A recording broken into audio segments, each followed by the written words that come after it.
Are you ready for some football?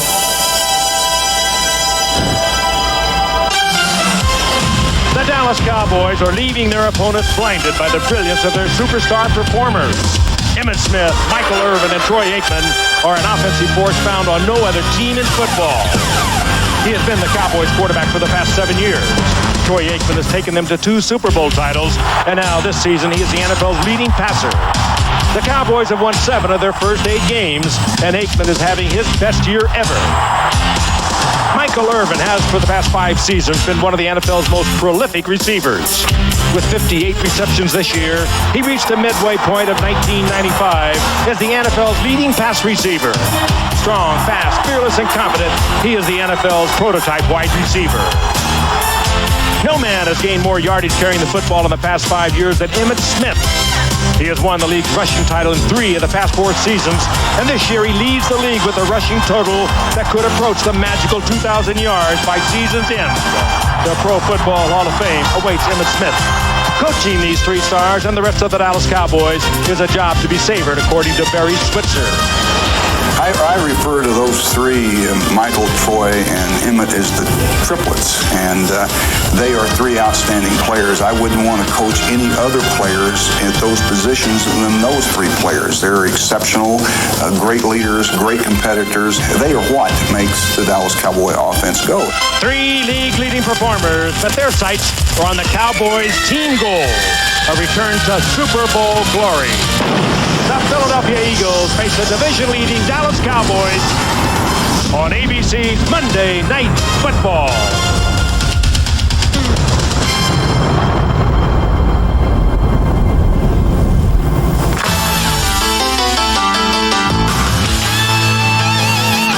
Well, it's Monday night and we're ready to rock. Time to catch all the hits, the bangs, and the blocks. It's the game of the week that's coming your way. Are ready to play. We gotta get ready. We gotta get right. The Eagles and the Cowboys are coming on tonight. So get ready. I mean, get ready. Are you ready for some football? Here we come, one. A Monday night party. We got Frank and Al and Dan. They're gonna get it kick-started. Lynn and the crew's all set. The crowd is psyched, 'cause all my rowdy friends are back for Monday night.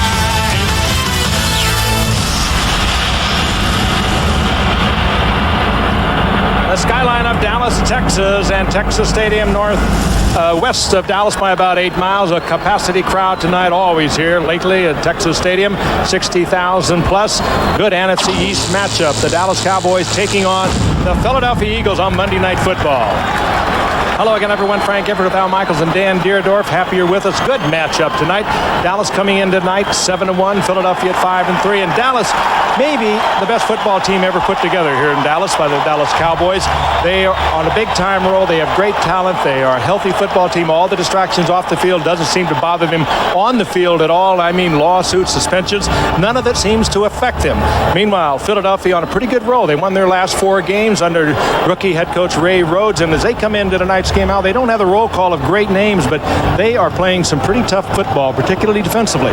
And they've done it with an entirely new cast of characters in essence, Frank. 32 of the 53 Eagles on the roster were not here last year. Ray Rhodes in his first year and his entire coaching staff brand new to Philadelphia. This is a team that began the season 1-3, but after the loss to Oakland when they blew a 17-0 lead, Rodney Peete became the starting quarterback, and he has guided them to 4 straight wins. They don't expect Rodney to win the game, just keep them in the game. So how do they have a chance against a clearly superior Dallas team? Number 1, they are number 2 in the National Football League defensively in yards per game allowed. So tonight they need a superior effort on that side of the ball, and a few turnovers created wouldn't hurt either. Secondly, their rushing game has been very good. They are second in the league in rushing. Ricky Waters and Charlie Gardner spearhead that attack, and tonight they'll work against a very depleted Dallas defensive offensive line. And Dan, that's about the only part of the Cowboys that is depleted, because everybody I know expects this team to get to and win the Super Bowl. Including their owner, Jerry Jones, Als, who said anything less than that is not only a disappointment, it's just downright unacceptable. This is a superior football team any way you look at it. In our opening, we documented the triplets, Aikman, Irvin, but really the guy who kills the Eagles is running back Emmitt Smith, who's averaged nearly 154 yards per game the last 5 times that they have played the Philadelphia Eagles. Now, they have a very good athletic and rangy defense. We all know about Charles Haley and these people, but the best part of the Dallas Cowboys is their offensive line. If you appreciate the game of football, if you appreciate what it takes to be physical, to be tough, and to move people around, watch this Cowboys offensive line. They are sensational. Somehow this team is able to maintain focus, as Frank said, with everything going on around them. Tonight, I think we'll see another good example of just that. Each team beginning the second half of its season. An overhead shot of Texas Stadium in Irving with a hole in the roof. Capacity a little in excess of 60,000. And sold out, as has been the case now for a number of years, as Gary Anderson, the longtime Steeler, spent 13 years with the Steelers, now an Eagle. Kevin Williams and Brock Marion are back to receive the kick for the Dallas Cowboys. And here we go from Irving, Texas. Good, deep, angled kick that is down in the end zone. And the Cowboys will come out to the 20-yard line. Well, Smith and Irvin are having great years, and so you lose sight of the fact that Troy Aikman just keeps rolling along. But look at that touchdown-interception ratio. He has been picked off only twice in half a season. Smith and Johnston in the backfield. Irvin and Williams are the wideouts, and Novacek, another great year at tight end. Up front, they're huge. 2-A, Newton, Donaldson, Allen, and Eric Williams. Donaldson replacing the longtime center, Mark Stepnoski, who opted for free agency and plays now with Houston. And they begin on an end around with Kevin Williams. And he loses the football and is lucky that it bounced out of bounds as the Eagles read the play perfectly, stopped him for no gain, and almost came up with a fumble recovery. Fuller and Zordich in on the stop. Now, defensively for the Eagles, Fuller, Andy Harmon just signed a new contract. He's had a brilliant season. Ronnie Dixon and Mike Mamula was the #1 pick out of Boston College. Romanowski is the ex-49er. Gouveia, the ex-Redskin, and William Thomas having a good year. McMillan is only 5'7". Taylor's a rookie. Zordich and Jackson are the safeties, and they will have their hands full tonight with Michael Irvin. Credit William Fuller, guys. That last time around, he's the guy that strung out that reverse and killed him. Here's Emmitt Smith looking for room and finds very little and takes it up to the 22-yard line. The Eagles think they have the football. No signal yet, and now one of the officials comes in and signals that the play was dead.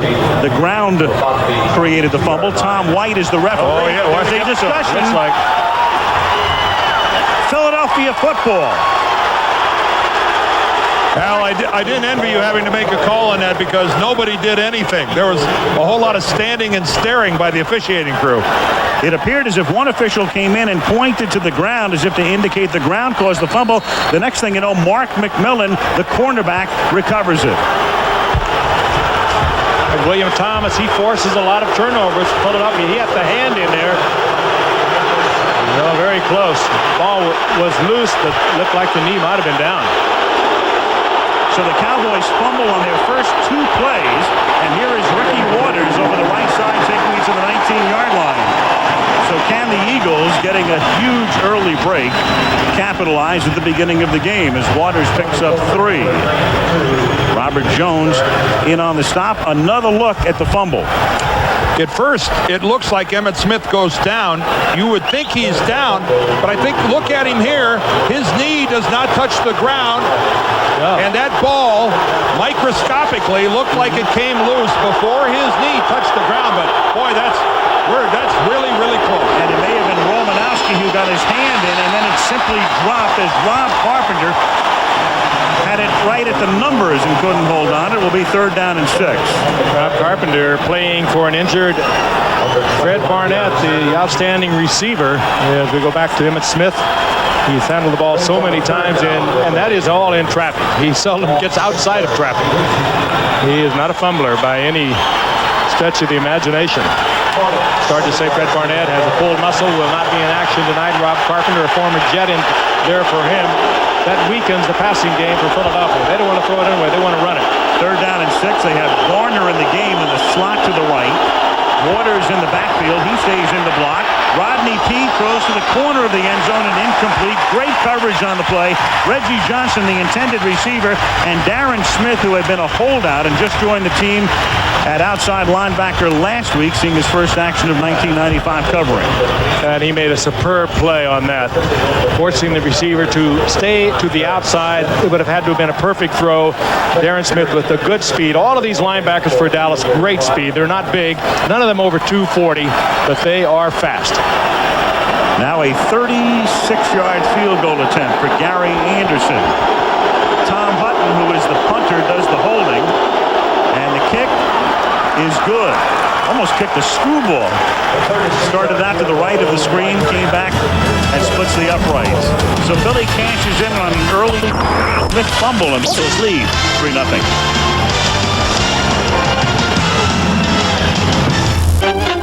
Welcome to the greatest air connections of the past 25 years, brought to you by Southwest Airlines, celebrating its 25th anniversary. Southwest Airlines, the low-fare airline.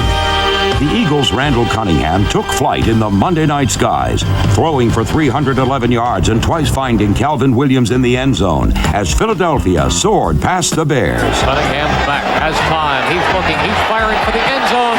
Caught for a touchdown by Calvin Williams. So you're saying you don't think the mummy was stolen? I'm telling you, the case was open from the inside. And you found this note? Yes, but what does it mean?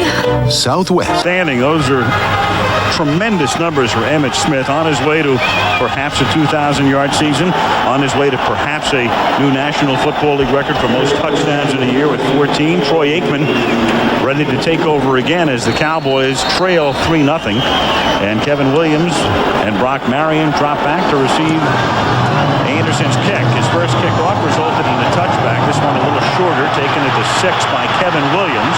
Up past the 20 and taken down up at the 31-yard line by Sylvester Wright. Monday Night Football is being brought to you by the United States Marine Corps. When you become a Marine, the change is forever. Miller Lite, when you've got the great taste of an ice cold Miller Lite, life is good. And Lincoln Mercury in the complete line of 1996 Mercury automobiles. A hole in the roof. One day, they plan to take the stadium up higher, close it up. Grand plans here in Dallas. Aikman on a first down, hands the ball to Emmitt Smith. And he fights his way up to the 34-yard line. Hit first by Bill Romanowski. It'll be 2nd and 7. This Eagles defense, I said earlier, they don't have the roll call of great names, but they are a swarming defense. And William Thomas having a great year. 4 interceptions from that weak side linebacking position. He's always around when you're turning the football over. And here is Ray Rhodes, the rookie coach, former player with the Giants, defensive back, running back, 12 years with the 49ers. And their offense looks like the 49ers. So too their defense. 2nd and 7 from the 34. Fake draw, then Aikman guns one to the sideline. Caught at the 47 by Michael Irvin. First down. Well, you would think this would be the big mismatch of the night. Michael Irvin against Mark McMillan. Mark McMillan is 5'7", 148 pounds, but teams have learned not to judge him by size. He is so quick. He has great leaping ability. And they're not terribly, they're not going to focus on him tonight. They'd rather work over on the rookie, Bobby Taylor, the rookie from Notre Dame, number 21 on the opposite side, and he's going to get some balls thrown his way before the night's over. 12-yard gain.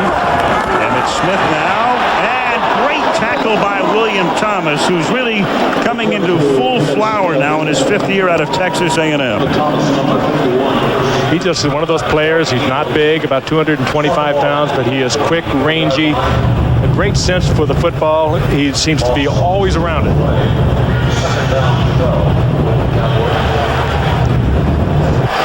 Take a look at him again. Emmett trying to get to the outside. And Thomas is right there.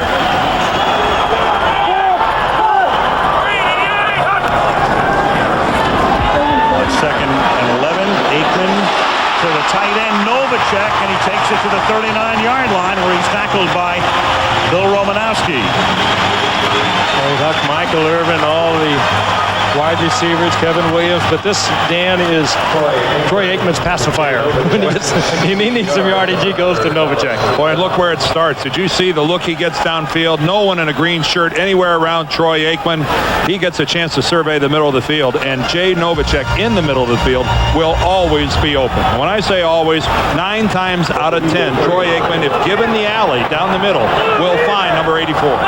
35th catch of the year for the tight end. Now Emmitt Smith exploits a big hole, breaks a couple of tackles inside the 10. Touchdown Smith.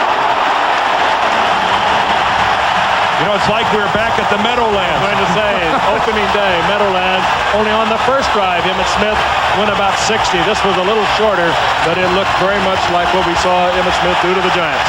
39 yards. I talked about this offensive line at the top of the show. We saw the pass protection they gave Aikman on the last pass to Novacek, and this is just a superb piece of blocking. Look at Moose Johnston with the lead block. He eradicates Romanowski, and look at that. Emmitt Smith hasn't been touched yet. He forces a broken tackle by Zordich, and that's it. But Zordich, the first guy to get a lick on Emmitt Smith as a safety, that's not going to get it. What a block by Johnston. Chris Boniol for the point after. Well, so much for that fumble. I think that makes up for it. For the 5th year in a row, Emmitt Smith in 4 figures. This takes him over 1,000 for the season. 7-3, Big D.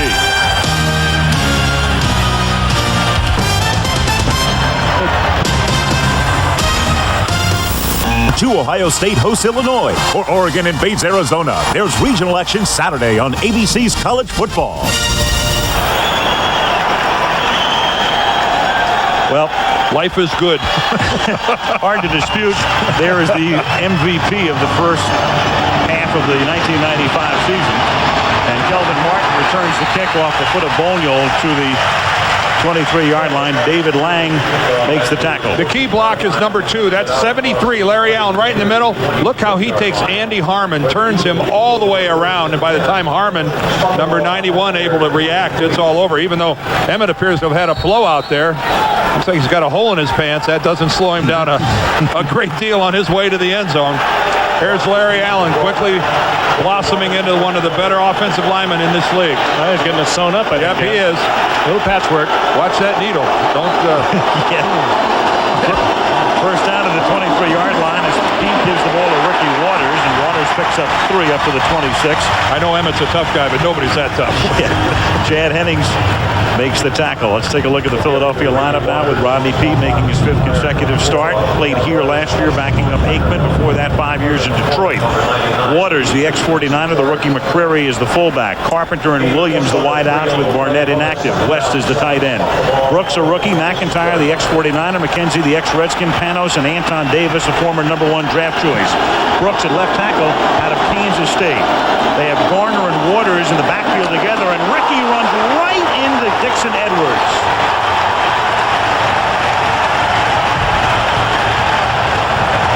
And let's take a look at that Cowboy defense. They're base 4-3. Look on Ricky's face says it all. Tolbert, then you have McCormick and Hennings, the defensive tackles, each making their first start, and Haley on the outside. Edwards, Jones in the middle, and Darren Smith back after that holdout. And then Dion in the secondary with Larry Brown at the corners. Woodson and Marion are the safeties. Leon Lett on suspension for 4 games, and Russell Maryland inactive tonight. So the 2 defensive tackle starters both missing as Pete uncorks one deep and incomplete. Intended for Kelvin Martin, the ex-Cowboy. Scott Case covering. And it's 4th down. Well, there's a look at some of the duties of an equipment manager. And he's trying to tape it, isn't he? What's he got, a little duct tape on there? Yeah. Gaffer's tape, yeah. It is the greatest invention in the world, isn't it? It fixes almost anything. Yes. Tom Hutton, the rookie punter from Tennessee, almost had that one blocked, gets it away, and it's fair caught at the 33-yard line by Kevin Williams.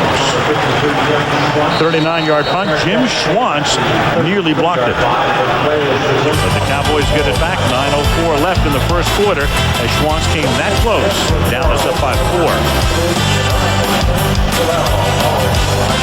United States Marine Corps will celebrate his 220th birthday, and here attending tonight's game is Brigadier General J.W. Klimp, Commanding General of U.S. Marine Corps Recruiting Command, and he wanted me to wish all of us Marines a happy birthday.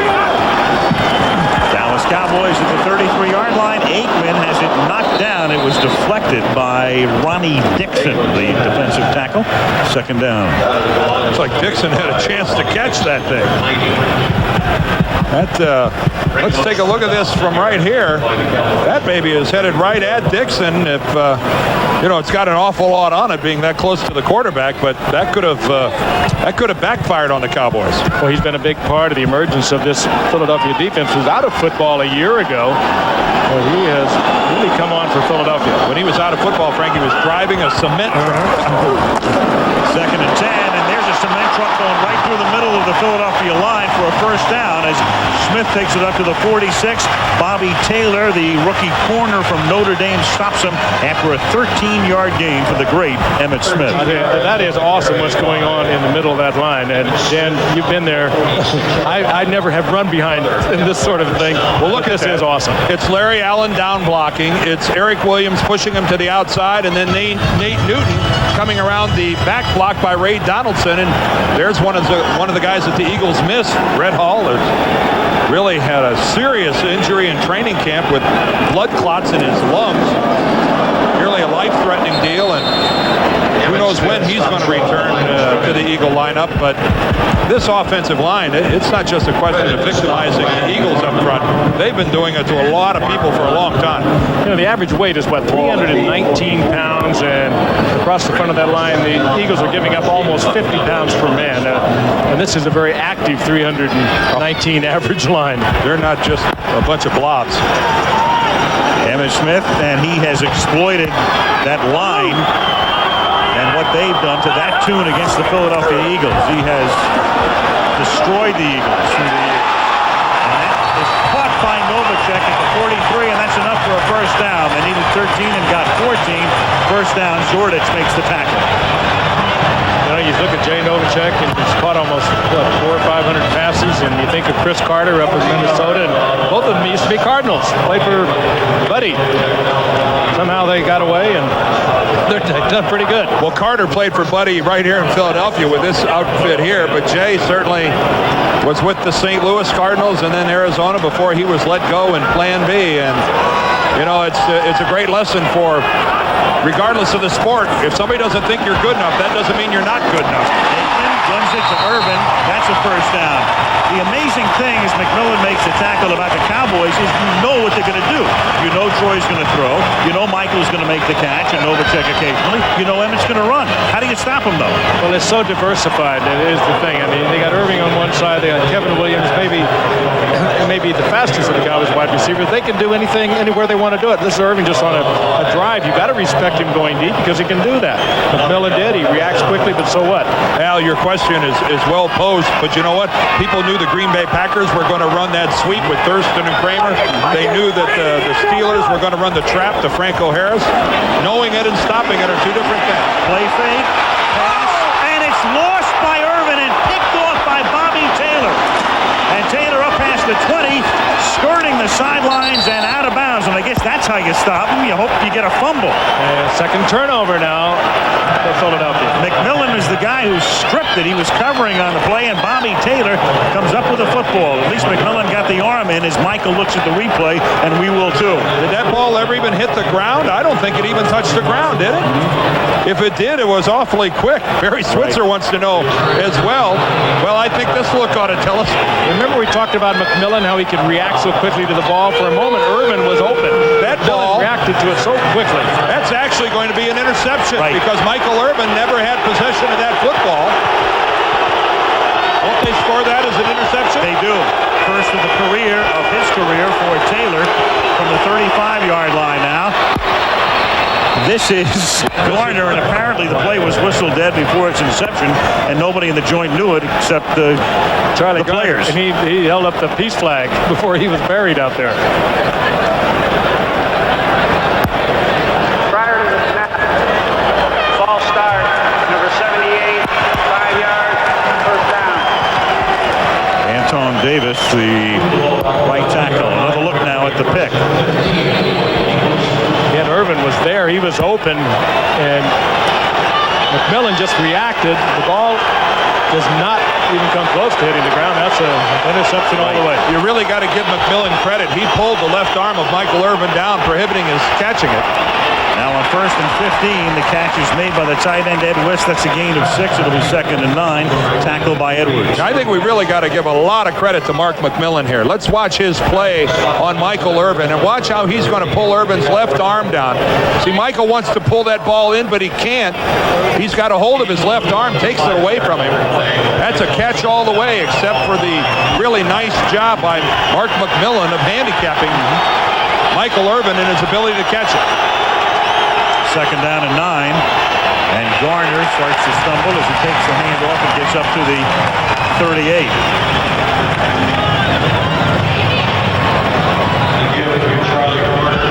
Here comes Ricky Waters, the voluble one.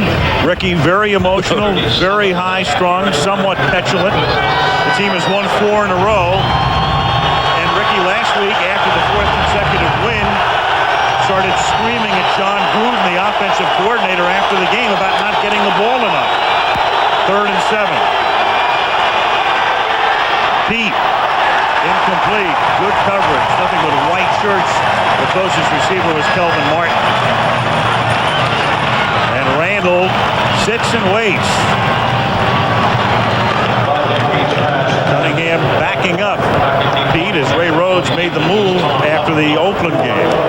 Well, Ray Rhodes knows that against the Dallas Cowboys on the road that they cannot afford to fall behind by very much early in this ball game. And they just don't have a lot of offensive possessions to waste. Booming punt by Tom Hutton, and then Dion takes the handoff for Williams. Deion Sanders off to the races. And into Eagle territory. Zordich stops him at the 43, and Joe Avisano, the special teams coach, loves that. How can you not when Dion is a member of your special team?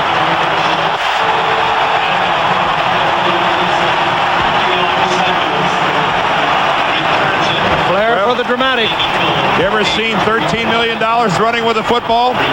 That's what it looks like. And you had to be here to feel and hear the electricity when Deion Sanders touches the football. Left hamstring trouble from a week ago against Atlanta. That's Deion Sanders. When he comes out, they wrap it and probably put some ice, I would imagine, in there.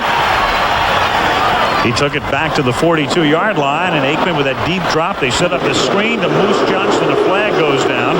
Johnston breaking tackles, and Romanowski finally bounces him down at the 35-yard line. What would they be doing, Dan? Icing it? Or I've never seen them do that to a player. Icing it or heating it? It looks like ice, the way they, the way it's bulky underneath. You think a hot compress, but you would think in this situation heat would be more along the lines of what a guy would need rather than ice. Sure does attract the camera. Yeah. Tom White signaling it's offside against the Eagles. Offsides, number 93. Defense lined up in the neutral zone. Penalty is declined.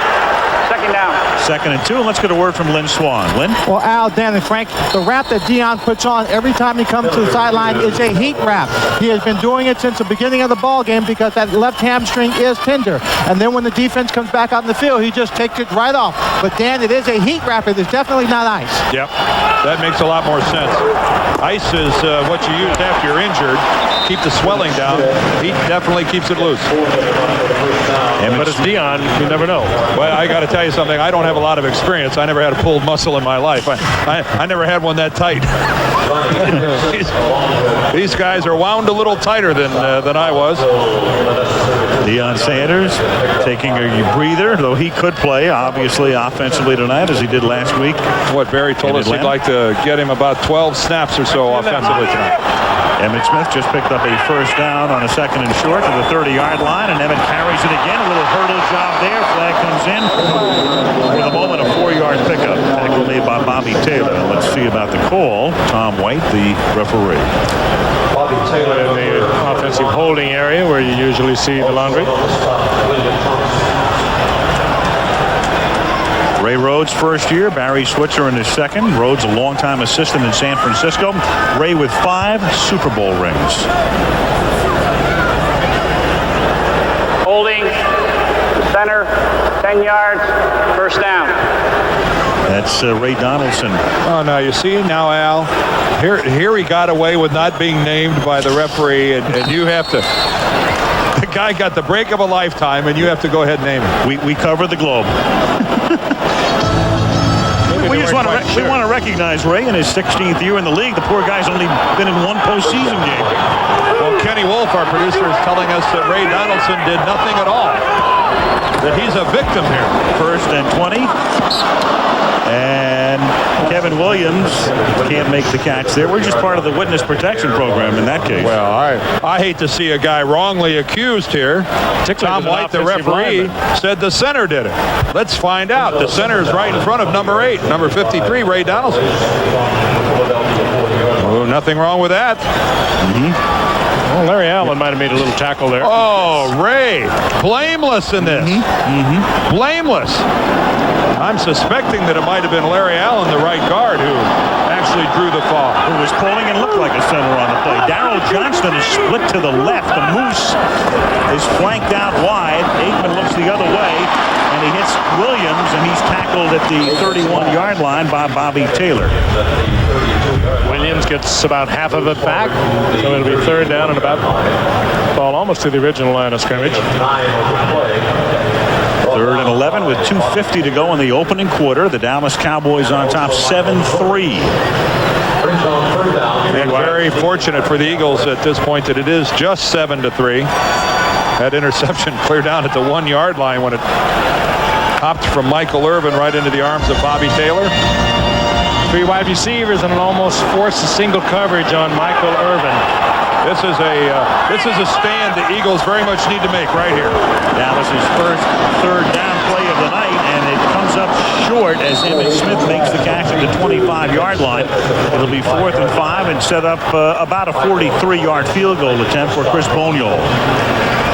Good coverage by Philadelphia. They took Irvin out of it on the outside. Mark Millen all over him.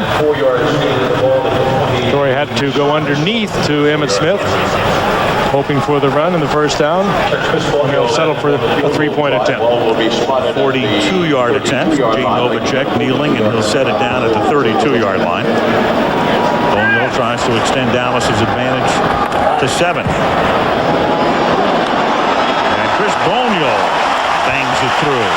With 1:42 left in the opening quarter, the Dallas Cowboys leading the Philadelphia Eagles 10-3.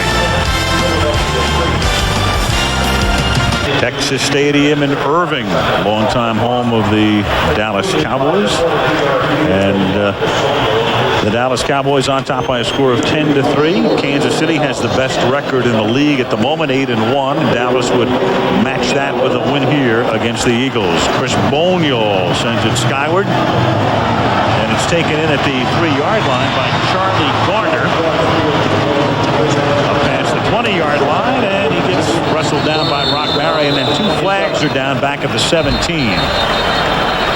Scott Case gets into a little pushy-shovey match with the fullback Fred McCrary.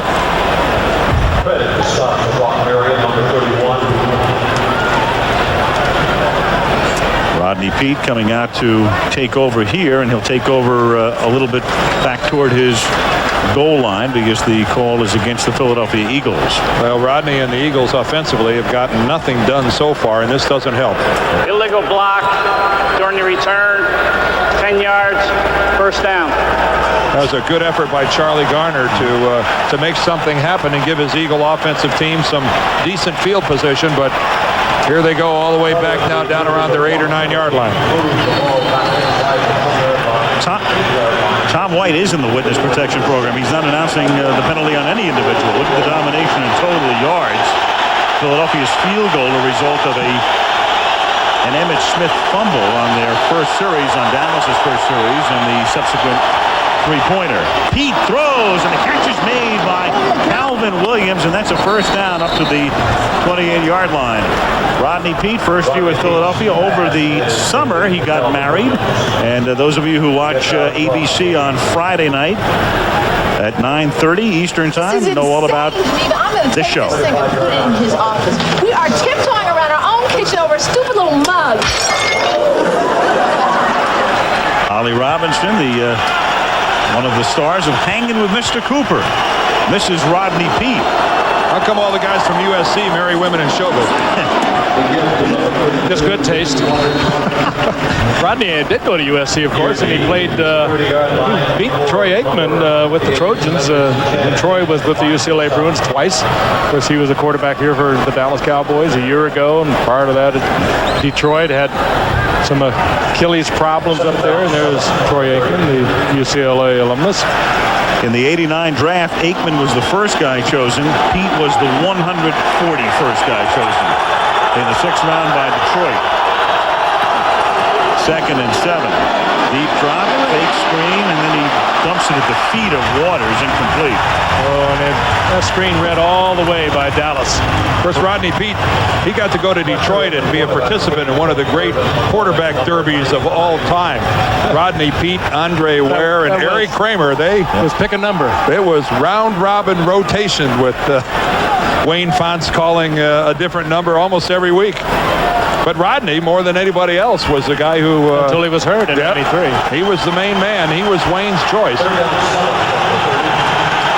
3rd down and 7 at the 30-yard line. 15 seconds left in the opening quarter. Williams in motion.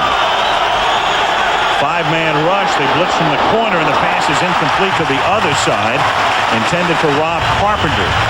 Well, one of the good matchups here tonight, fellas, is left tackle for the Eagles, Barrett Brooks, who's a rookie, and that guy right there, Charles Haley. And a rookie is really susceptible to the inside. They're really overcommitting a lot of times to the outside. They open up too much to the inside, and a veteran will take advantage of it. And right there is where Haley goes to the inside of Brooks. And that is a punishing hit on Rodney Pete. Hutton up near the top of the league in gross punting, but near the bottom in net. Philadelphia's been atrocious in punt return coverage, as this one is brought back to the 25-yard line by Kevin Williams. Well, he just out-kicks the coverage. 58-yarder right there. Needs a little more height. That's the end of the first quarter. 10-3 Dallas, and Monday Night Football returns after this message and a word from our ABC station. At the two defensive tackles there, and Russell Maryland in street clothes, and Leon Lett was suspended for violating the league substance abuse policy. So Maryland and Lett both out. The Cowboys, you would think, would be a little soft in the middle defensively, but Philadelphia hardly able to exploit it to this point in the game as we start the second quarter. From the 25-yard line, Moose Johnston goes nowhere on first down. It'll be 2nd and 10 as Romanowski makes the tackle. Where that might affect them, losing Maryland, he has the bad knee, and Leon Lett later in the game, because they are used to a rotation of the interior linemen, the Dallas Cowboys, and they'll have to reach back to Michael Batiste and Darren Benson, and there are two youngsters who first time they've even suited up for a football game. Lett is gone for 4 games, and the other suspended Cowboy is the reserve defensive back Clayton Holmes, who's also out for 4 games. And those are 4 pretty big games for Dallas. Their schedule is very tough over the next 3 weeks. On 2nd and 10, Aikman has it knocked down at the line of scrimmage. You know, Al, the real break, though, is that they get 3 of those 4 games here at Texas Stadium. The toughest game is on the road when they have to go to Oakland. But they get Philadelphia here, they get San Francisco here, and then they get Kansas City here on Thanksgiving. Statistically, it's one-sided through the first 15 minutes of play, except for the turnovers where Dallas coughed it up twice. And that is the reason that they only have a 7-point lead. In terms of play, that could have easily been a 21-0 quarter. Third down and 10. Aikman with that deep drop screen. Emmitt Smith, room to roam, and a first down up to the 37-yard line. William Thomas makes the tackle. What a good call. Bernie Zampese making the call for Troy Aikman's screen on 3rd and 10. Secondary thinking Michael Irvin, cover Jay Novacek, Kevin Williams. Dump a little screen off, and there he is, Ernie Zampese.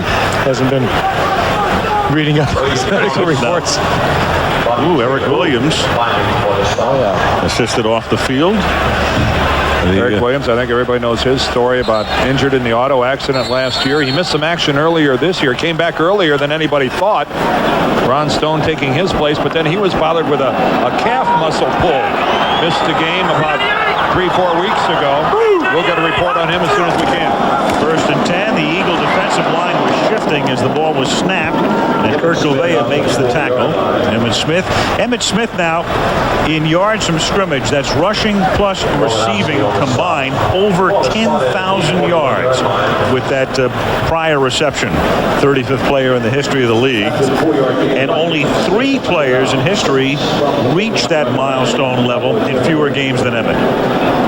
Boy, he hit the lottery too. A great, outstanding high school running back, and then a brilliant running back of Florida. And to come in to this team as they were emerging with this huge offensive line that really extends your career to play behind this kind of a line. Aikman pump fake, going deep, and just underthrown. Flag is thrown as the coverage was by Greg Jackson on Michael Irvin. Yeah, but he saved a touchdown. Greg Jackson. That would have been an easy end of the end zone. Well, Jackson's a safety coming over. I mean, he's coming over trying to save the day. We got a blown coverage from the very beginning, or else either Jackson or the corner to that side made a mistake. One of the two of them left Michael Irvin alone for far too long. Michael Irvin would not have dropped this, but Jackson grabs his arm, pulls it away. That's interference all the way. No question about that. Number 47 defense. First down. It's just a calculated thing on the part of Greg Jackson. He's going to get 6 if I don't grab that arm and draw the flag. If Troy Aikman is able to lay that ball out closer to the sideline, Michael Irvin has to come back to the middle of the field to make that play. If Aikman is able to keep that ball closer to the sideline, that's a touchdown reception easily. Yep, pass a little bit underthrown as Darrell Johnson is split to the right again. Aikman looking to the left, floats one into the end zone. Michael Irvin is just spectacular. Flag down. For the moment, it's a touchdown. What a brilliant catch, though. Blown coverage again over the opposite side this time.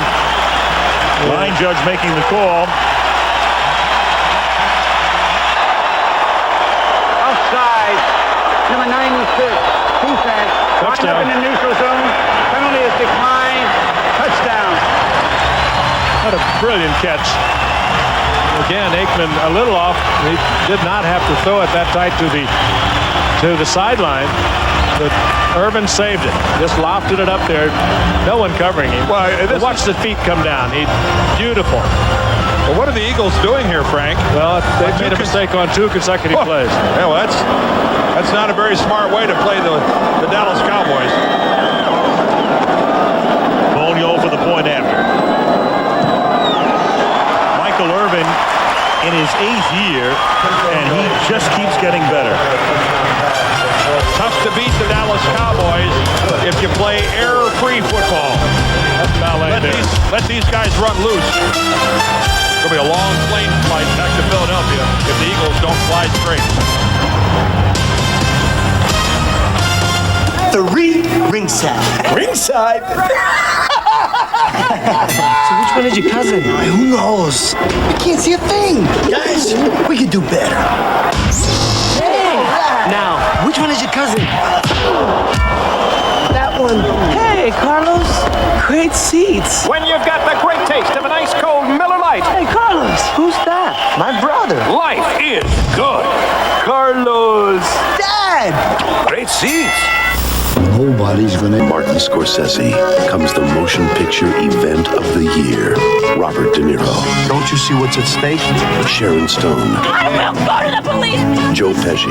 You only exist out here because of me! You realize what you can do? You can get us all killed! Casino. Starts Wednesday, November 22nd at theaters everywhere. Mistakes. And that time Troy Aikman right on top of 2 consecutive blown coverages on the part of the Eagles. There's Greg Jackson, the safety.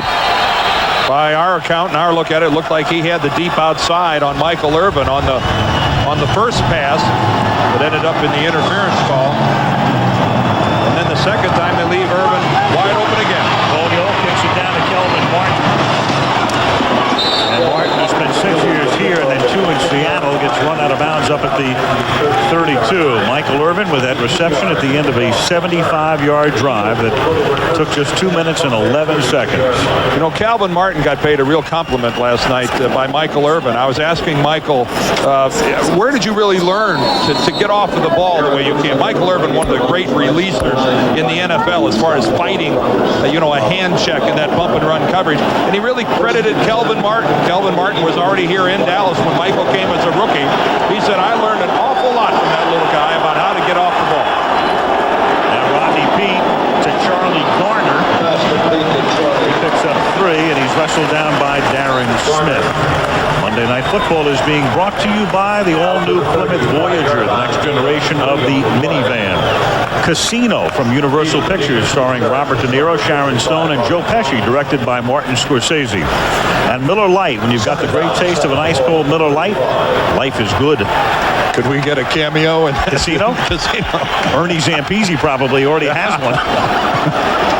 All we do is wind up with Coach. I know where the set we could work on. You bet. Second down and 7 from the 35-yard line, and Garner takes it up to the 42, close to a first down, and Deion Sanders makes the tackle. And a solo tackle, too, we might add. Yeah. Well, Charlie Garner is the second smallest man in this league. Deion, if you're going to tackle someone, Deion, get him lined up in your sights. This was no assist. This was no jumping on the pile. He is tough to tackle one-on-one, too. He has got more moves than a snake. Mano-y-mano here. He didn't wrap up, but he puts him down. Deion may want to have that baby added to the old highlight reel. Deion saves the first down. Yeah. Yep. He may go in and ask for a raise now. I can tackle too. $35.2 million. What an amazing franchise this is. Think about the star power here. Sanders, Aikman, Smith, Irvin, Barry Switzer, Jimmy Johnson used to coach the team, and Jerry Jones. It's quite a smorgasbord. It is. You were fishing for something to say. When in doubt, fall back on food. It's a major poo-poo platter. Here is Pete sneaking first down. Sometimes it flames, too. Yes, it does. Ray Rhodes in his first year. It's kind of funny the way it worked with Philadelphia. Remember, Jeffrey Lurie bought the team last year, and Rich Kotite was the coach. They got off to a great start. Clearly, if Jimmy Johnson had wanted the job, he could have had it. They talked to Dick Vermeil. He could have had it at one point. Mike Shanahan, all he had to do was say yes. Rhodes was down the list early on, but emerged as the guy at the end. From the 43-yard line, Waters, and he gets run out of bounds by Woodson as he crosses the 50-yard line. And there is the owner of the Eagles, Jeffrey Lurie, who at one point attempted to buy the New England Patriots, couldn't pull that off, and wanted to own an NFL franchise and took over for Norman Brayman in Philadelphia. Well, I think he hit big-time pay dirt with Ray Rhodes. He is a fine football coach. He's done an awful lot with, quite frankly, talent, a lot of it unknown. Some of them have not, several of them didn't even play last year, and he's got them on a 4-game winning streak. Got them believing in themselves. They've got a good offense and a good defense. Looks like San Francisco, and someday it may be that. Former 49er Ricky Waters picks up 3. You're talking about Rhodes. How about the way he's been able to get this team to gel with the number of new players that he has added virtually overnight? He comes into this thing at 5-3 tonight, but this is a brand new football team. They've only got 3 players on this team that played for Buddy Ryan. One of them's not playing. That's Randall Cunningham. But look at this. 32 players on this team didn't play on last year's team. If you take away the 2 expansion teams, no one in the NFL comes close to that. 2nd and 7. Pete going deep and throws it out of bounds. They had only 5 starters from the 93 team still in the starting lineup tonight. And the other thing, Dan, is not only did they make all of the wholesale roster adjustments as you look at Randall Cunningham, but it's a brand new coaching staff, and most of his assistants have come from the college ranks. Yeah, the one key guy that he got that really has helped them is defensive coordinator Emmett Thomas. Well, Emmett Thomas, a long time with Washington, and before that Arizona. He knows this division. And he was important for Ray Rhodes. He really did not know this division. And there is his offensive coordinator, John Gruden. He's 32 years old. Right. On 3rd and 7, the catch is made at the 35-yard line, and Chris T. Jones, the rookie from Miami, has enough for a first down. Another tackle by Sanders. Well, they'll credit him with that. Now, that's not to be confused with Christy Brinkley. It's not Christy. It's Chris T. Or Spike Jones, right? That's right. Out of Miami. You can get up and run in this game, Chris. Deion was hoping he wouldn't. 1st and 10 at the 34-yard line. Here's Waters. Inside hand off, picks up 5 to the 29. Well, huge news, of course, in the NFL. It was burgeoning and was made official today. The for-the-moment Cleveland Browns next week go to Pittsburgh. That's our matchup on Monday Night Football. And Art Modell in a press conference in Baltimore today, early this afternoon, announcing the Browns have made a deal with Baltimore to go there next year to play at Memorial Stadium, and then they'll build a brand new football stadium, 70,000 seats, right next to Oriole Park at Camden Yards. And the Cleveland Browns, at least for the moment, are on their way to Baltimore, pending any litigation. I'm still digesting that one. 2nd and 4 is Ricky Waters. Fights his way to the 20-yard line, and that's an Eagle first down behind a Guy McIntyre block. Well, the NFL owners are meeting here in Dallas starting tomorrow. At some point in time, they're going to have to meet and address the Cleveland situation. 2/3 of the ownership must agree to allow the Browns to move. I guess today the city of Cleveland filed a lawsuit trying to block that move. So this is a busy day in the courts. Yes, they signed an agreement to move to Baltimore, but it's they're not there yet. You know, it's going to be surreal enough being in Pittsburgh. Imagine if that game next week was going to be played in Cleveland. On 1st and 10 from the 20, that pass is incomplete. Calvin Williams looks around for a flag and doesn't find it. Darren Woodson covering on the play. Darren Woodson not popping up. He finally got up, but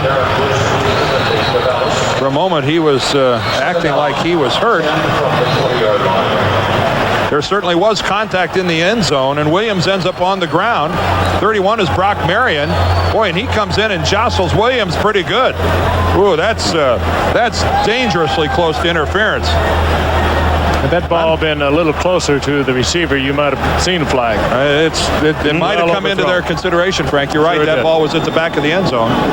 And here comes Deion off to the side. I think I wonder about his left hamstring. Alundis Bryce will replace him, a rookie from Mississippi. 2nd down and 10 at the 20-yard line. There's Bryce. 11th play of this drive as the Eagles trail by 2 touchdowns and try to get back into it. Warner, spin, nowhere to go. Then he will gain 3rd and long, but coming. Well, Smith and Hennings make the tackle. I know it's fine to run the football. Here comes Deion back out. I think the Eagles missed an opportunity to throw the football. The top 3 Cowboy cornerbacks at various times this season were Kevin Smith, Deion Sanders, and then Clayton Holmes. And at that particular moment, all 3 of those guys were not in the ball game. I might have been really tempted to throw the football. Now Dion's back in. Smith ripping an Achilles on opening day and gone for the season. 3rd and 10. Garner stays in the block. He has time, and the pass is errant. Intended for Rob Carpenter. It'll be 4th down, and it will set up a 38-yard field goal attempt. Oh, Rodney shook his head. He had Carpenter open. Carpenter had opened up a little gap between he and Sanders. And we talked about Kevin Smith, the cornerback, the great corner, who he's still on crutches, I believe. Yeah, well, we saw him opening night in that opening night Monday night game in New York. That's the pass we're referring to. Carpenter was there, and Pete missed him. Smith had signed a huge contract extension 2 days before, and then they lost him for the season, making it all that more imperative to sign Dion. Right. Of course, Larry Brown still holds 4th on the other side. Got 3 picks on the year, having a good year, but boy, wide open on the other. 37-yard field goal by Gary Anderson to make it 17-6. You look at that left hamstring. I think that's one of the reasons that we haven't seen him offensively as much as we normally would tonight. In fact, Ernie Zampese was saying before the game that, yeah, we've got a lot of plays in for him on offense, but with his condition tonight, he said, can you imagine if he did something going out for a pass that would cost him 5 or 6 games at cornerback? Nor are we seeing him on a kickoff return, obviously. It's not exactly a sputtering offense without it. Yep. We did see him on a run back earlier. This time it's Kevin Williams. Up past the 20, and a nice tackle made up at the 22-yard line by Jerome Henderson. 17-6. Dallas up by 11. Kind of strange, guys, the way things have worked out this year. Dallas, San Francisco, everybody talking about that being the game of the year. That's next week. It's not quite the game that people expected. It's quite a run for Dallas, too. They got 49ers, and they got the Raiders, and they got Kansas City. And if they sweep those, well, they'll just sit back and rest. They'll pretty well lock up the home field, and they'll be in awfully good shape. They're in good shape now. That Kansas City game on Thanksgiving Day is starting to look pretty big. Huge. Kansas City 8-1, and Dallas could be 8-1 with a win. They're up by 11. 1st and 10 from the 23-yard line. And Emmitt Smith through the middle up to the 30 for a gain of 7. Of course, the NFL is well aware how tough it is to come here to Dallas and win on Thanksgiving Day. Detroit and Dallas, the 2 teams that host on Thanksgiving, and this is a tough place to get a win on Turkey Day. 2nd down 3. Ball at the 30-yard line. 6:20 to go in the opening half. Boy, it sure helps to pick up 7 yards on 1st down, doesn't it? Especially when you lose 2 on 2nd. 3rd and 5. William Thomas makes the tackle. Keeping track of the folks. Eric Williams back in the ball game, big number 79. So he struggled ever since he returned to the lineup on opening night against the Giants. He's been in and out with a multitude of problems. The Big E, as they call him. A magnificent football player. Wasn't supposed to be back at the earliest until the middle part of this season, and surprised everybody by being back by opening day.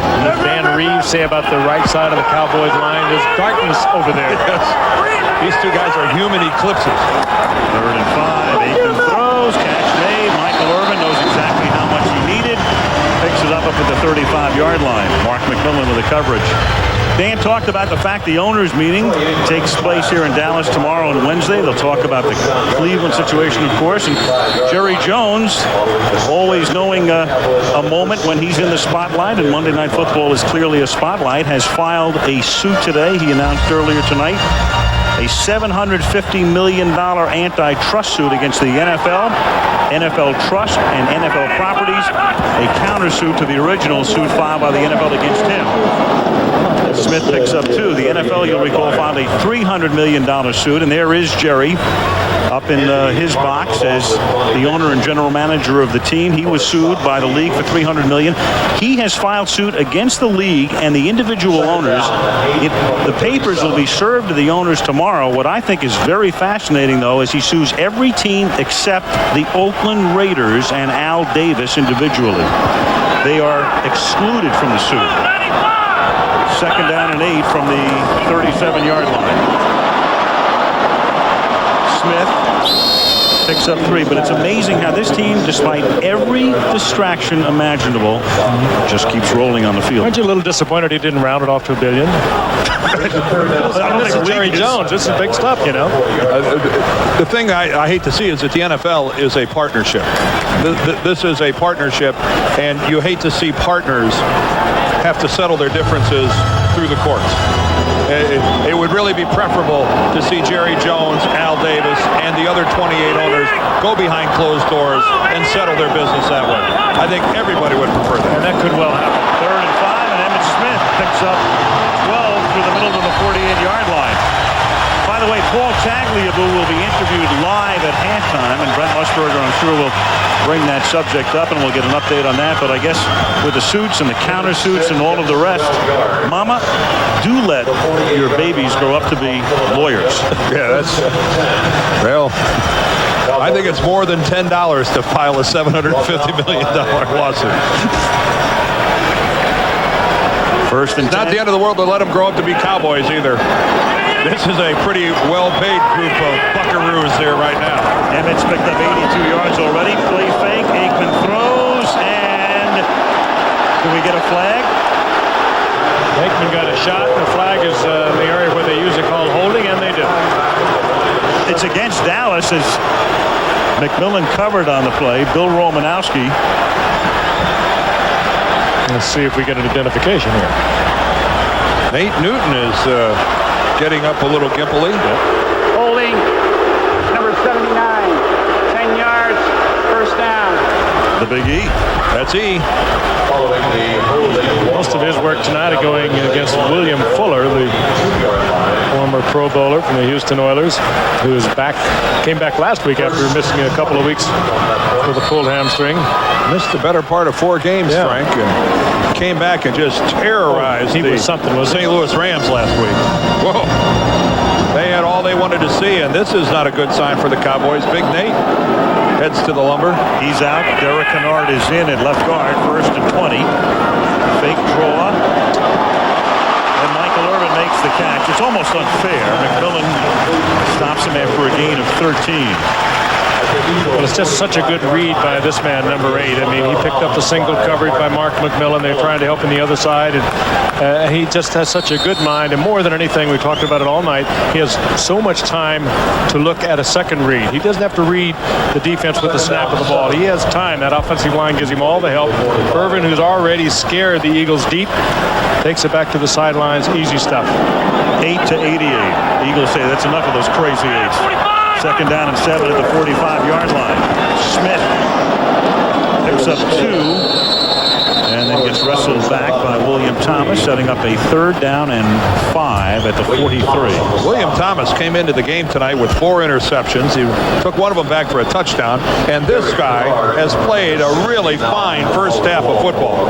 He has made 3 or 4 solo tackles in the backfield and a number of them downfield. A guy who's always had great speed and good range. And his coaches have raved about him ever since he came into the game. And guys, it's tough for him to play a whole lot better. He's played here. When Fuller was out, he played left defensive end. 3rd and 5, final play before the 2-minute warning. Aikman has it batted in the air and is lucky there wasn't another Eagle in the area. Daniel Stubbs batted it in the air and it drops incomplete. 4th down.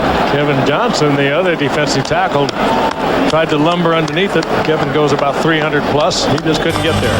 4th down. Dallas to punt when we come back. 2-minute warning. Big D up by 11. Frank Gifford, Dan Deerdorf, and Lynn Swan. 1:59 to go in the half, and the Cowboys leading the Eagles 17-6.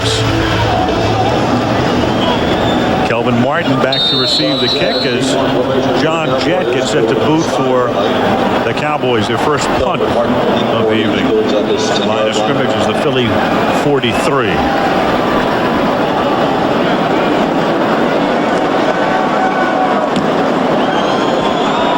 Little floater. Fair catch is called for and made at the 12-yard line by Kelvin Martin. So the Eagles will take over there with 1:51 to go in the half. Randall Cunningham just getting loose on the sideline, just to get loose. Yeah, it's in the 50s here tonight. I don't blame you. Now that Ray Rhodes is thinking about a change here is Rodney Peete from the 11-yard line. Guns one over the middle to Calvin Williams. And he's up to the 25. That's a gain of 14. Darren Smith makes the tackle. 1st and 10. Even a field goal, the symbolism, much less making it a 17-9 game, would really help energize this Eagles team on its way into the locker room, especially starting from poor field position like this. Philly with all of its timeouts. Peete avoids the initial sack. That's got to be a face mask there. Way Rodney's head snapped back. Look at that. Took his helmet off. Ooh. Hervin McCormick making his first NFL appearance is the guy. Feel good about this, Al, jumping the gun like this? You put a lot of pressure on yourself when you name a guy beforehand. Tom White hasn't been naming them. Well, Tom White, the way he's been going tonight, he might just go, that guy over there did it. Penalty on that guy.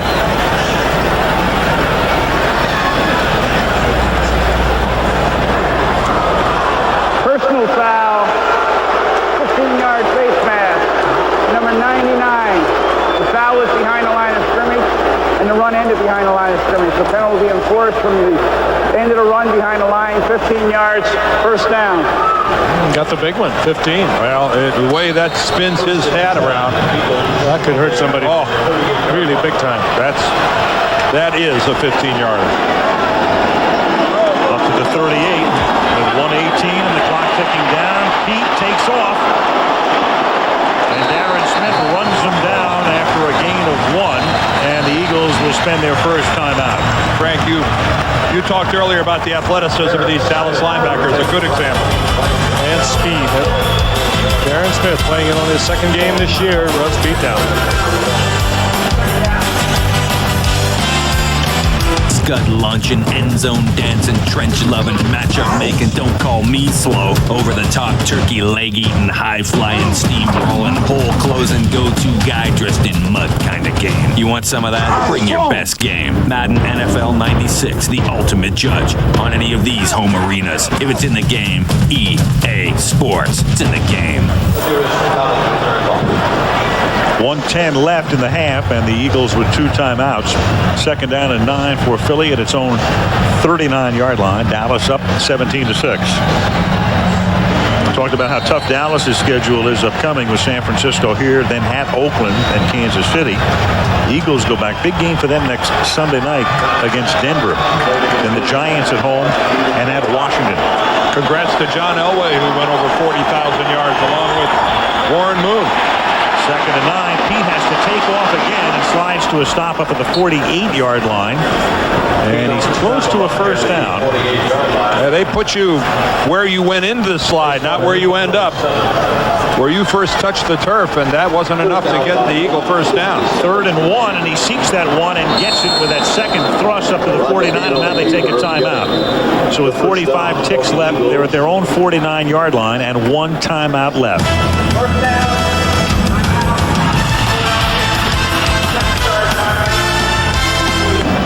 The teams in Florida. Florida won, Florida State lost, but the Buckeyes moved to number 2. What's that do to the New Year's Day extravaganza? Stay tuned.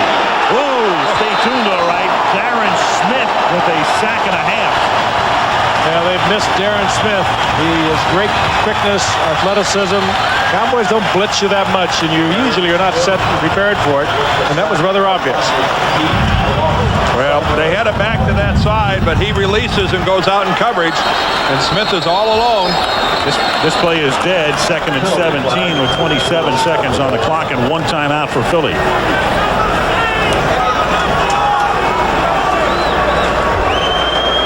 False start. Number 76 offense moving prior to the snap. 5 yards. 2nd down. They're going to get the Cowboys calling timeouts here in a moment. There's a pair to draw to right there, huh? Barrett Brooks flagged for the penalty, the rookie tackle out of Kansas State. Bernard Williams would have been their regular left tackle this year, but he has been suspended for the season. 7 defensive backs. 2nd and a mile, and Rodney Peete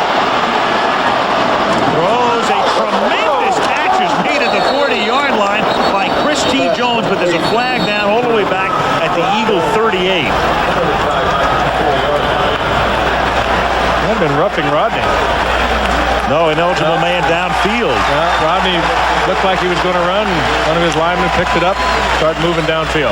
Well, it was a fine job by Rodney of having an awareness of where the line of scrimmage was and not crossing it. But you can see right there that it looked like one of his linemen, might have been Raleigh McKenzie, was downfield. Ineligible lineman, number 63, offense, downfield, still second down. That's a really tough deal to criticize a lineman for. He's trying to hustle out there and protect his quarterback. He doesn't know if he's going to scramble and run. He doesn't know if he's going to throw. It looked like McKenzie was no more than a yard downfield. And he can't watch him. He takes a look at him. It looks like he's going to run, and then he has to look upfield. That just falls into the category of just really a bad break. I'm not sure he can even see the first down marker. Second and forever. As Pete throws, the catch is made up of the 45-yard line by Kelvin Martin. It's a nice game, but he's still 10 yards shy of the first down, and more importantly, the clock ticks down. Pete tries to take a timeout, and they don't see him, and now they finally give him a timeout with 1 second left on the clock, and Rodney's going to probably contend there should be 3 or 4. So that's a moot point at this point with 1 play left. Timeout, Philadelphia. That's their third charge. Timeout. 42nd timeout. Well, they might have 3 or 4 seconds on it, but now you're going to have the same play. They're going to throw it deep, look for the defensive foul.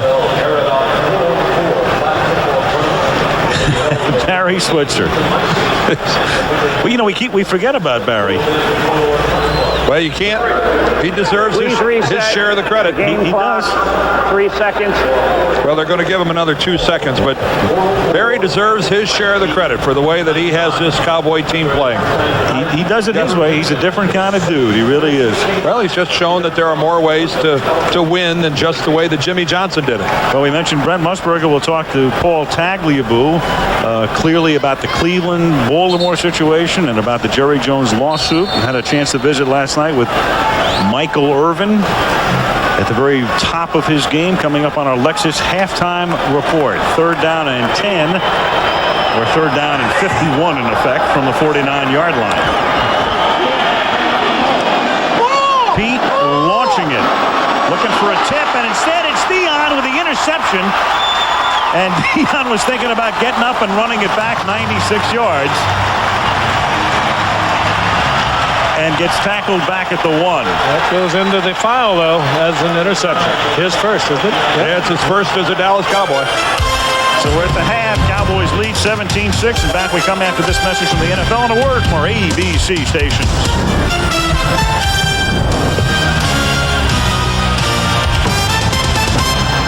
Out 35 years and leave my heart, a good part of my heart and soul there.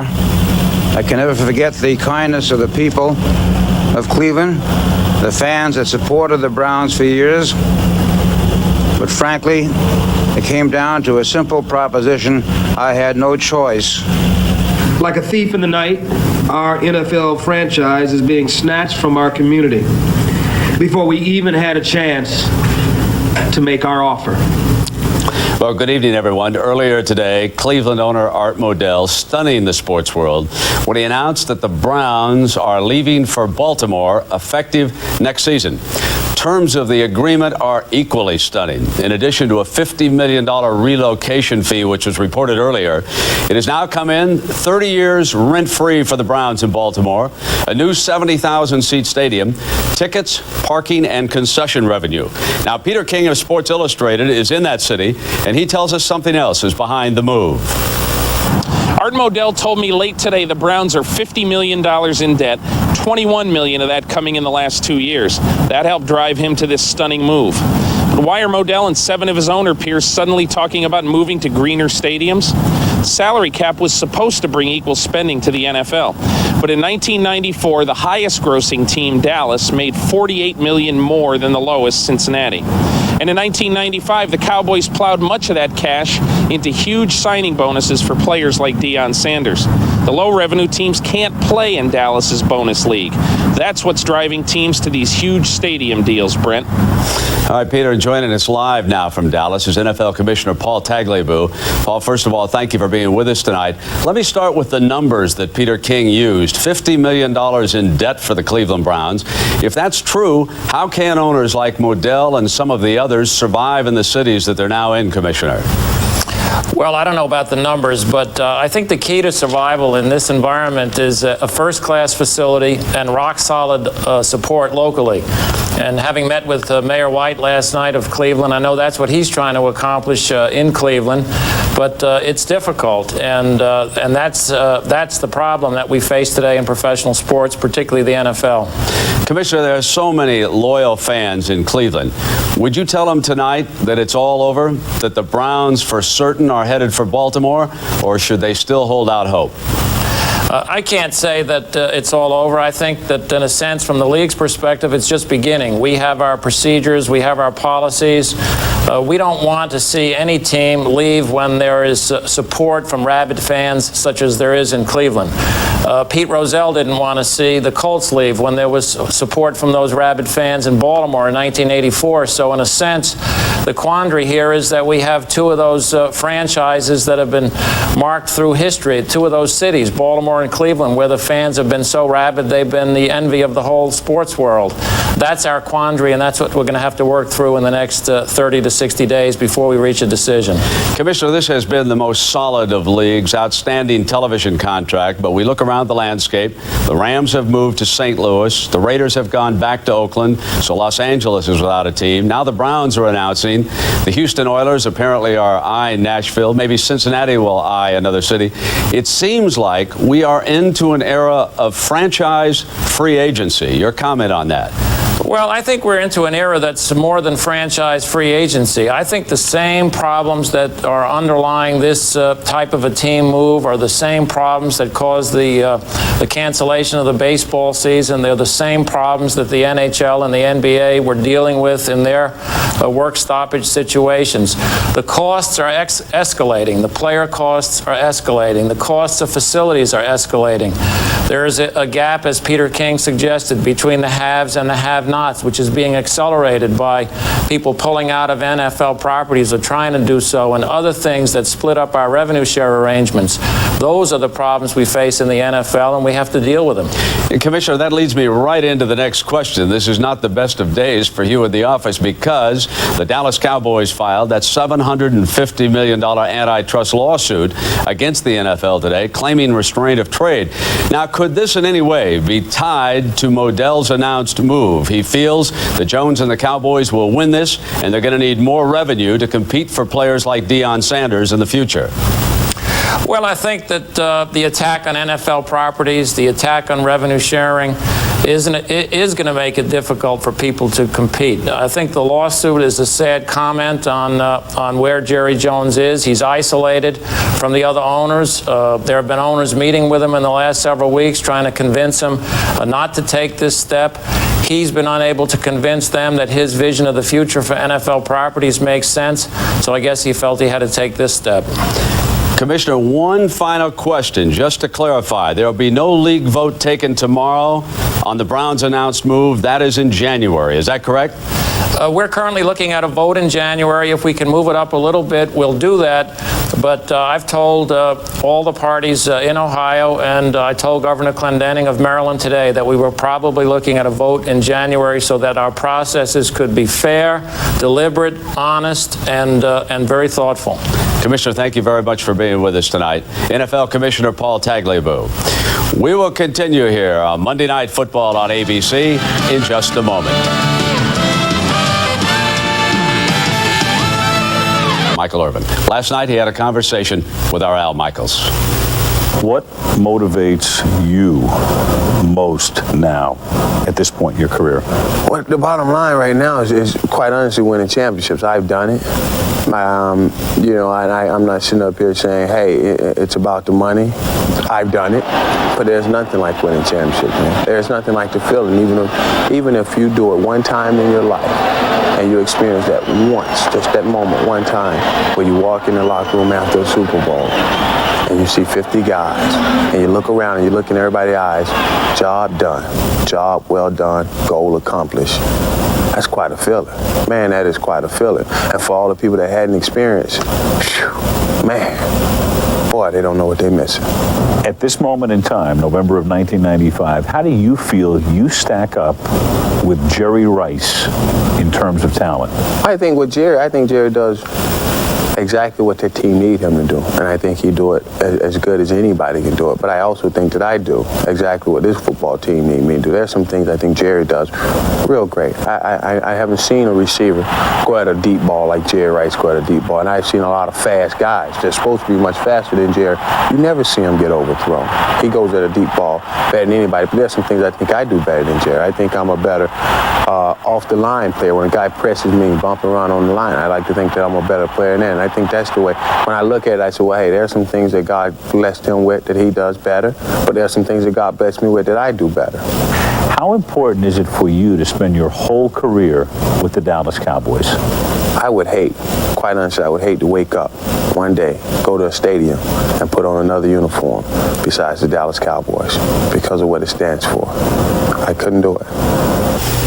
And Michael is one of the big reasons why the Cowboys are rolling again on Monday night. Second half is coming up. We start the second half at Texas Stadium in Irving. Chris Boniol to boot it for the Cowboys. Back to receive Kelvin Martin and Charlie Garner. Dallas up by 11 at the half. It's a short kick. Kmart, as they call it here in Dallas, takes it at the 19 and brings it back up to the 31. Kelvin Martin taken down by Charlie Williams, and there is a flag down. So take a look at a beautiful shot of downtown Dallas, Texas. The Metroplex. The Dallas-Fort Worth area. Just every time you come here, it seems like you see a building or two that you didn't see before. Got a face mask call here against the Cowboys, and Joe Avisano said, against my team? Joe says his new CD will be out in the spring. He's a budding country and western star. Monday Night Football is being brought to you by Beechwood Aged Budweiser, the king of beers. This Bud's for you. Warner Brothers Ace Ventura, When Nature Calls, coming soon to a theater near you. And the all-new Ford Taurus, a look you've never seen from a name you know well. Well, there's a tagline you can relate to. I've got to see that movie immediately. I just looked over there to see if that's indeed what he read. Yeah, it's right there on the card. 2 or 3 commercial breaks is about Al's limit. First down at the 46 after long drives, though. Here's Ricky Waters picking up 2 up to the 48-yard line. Dixon Edwards makes the tackle. 2nd and 8. Take a look at the numbers. Remember, Dallas dominated the first quarter, and the numbers a little closer after the first 30 minutes. But still almost a 2-to-1 edge for the Cowboys in total yardage. It's a real struggle for the passing game for Philadelphia Eagles without Fred Barnett, who's unable to go with that pulled muscle. They really miss him. 2nd and 8 at the 48-yard line. Pete comes back this way. Kelvin Martin makes the catch at the 45-yard line. Darren Smith with the tackle. A good look at what goes for the West Coast offense. And it was Rodney Peete looking right. First receiver checking off. They protected for him, and he finally came around to his 3rd receiver. And how many times have we seen 49er quarterbacks do that? I think the key was what you mentioned. They protected him. Rodney Peete was allowed the time to survey the field. 3rd and 1. James Saxon and Fred McCrary in the backfield, and they give it to the rookie McCrary, and he gets taken down before he can pick up a first down. The rookie from Mississippi State, the first guy to hit him was Robert Jones, and he says, "No, sir."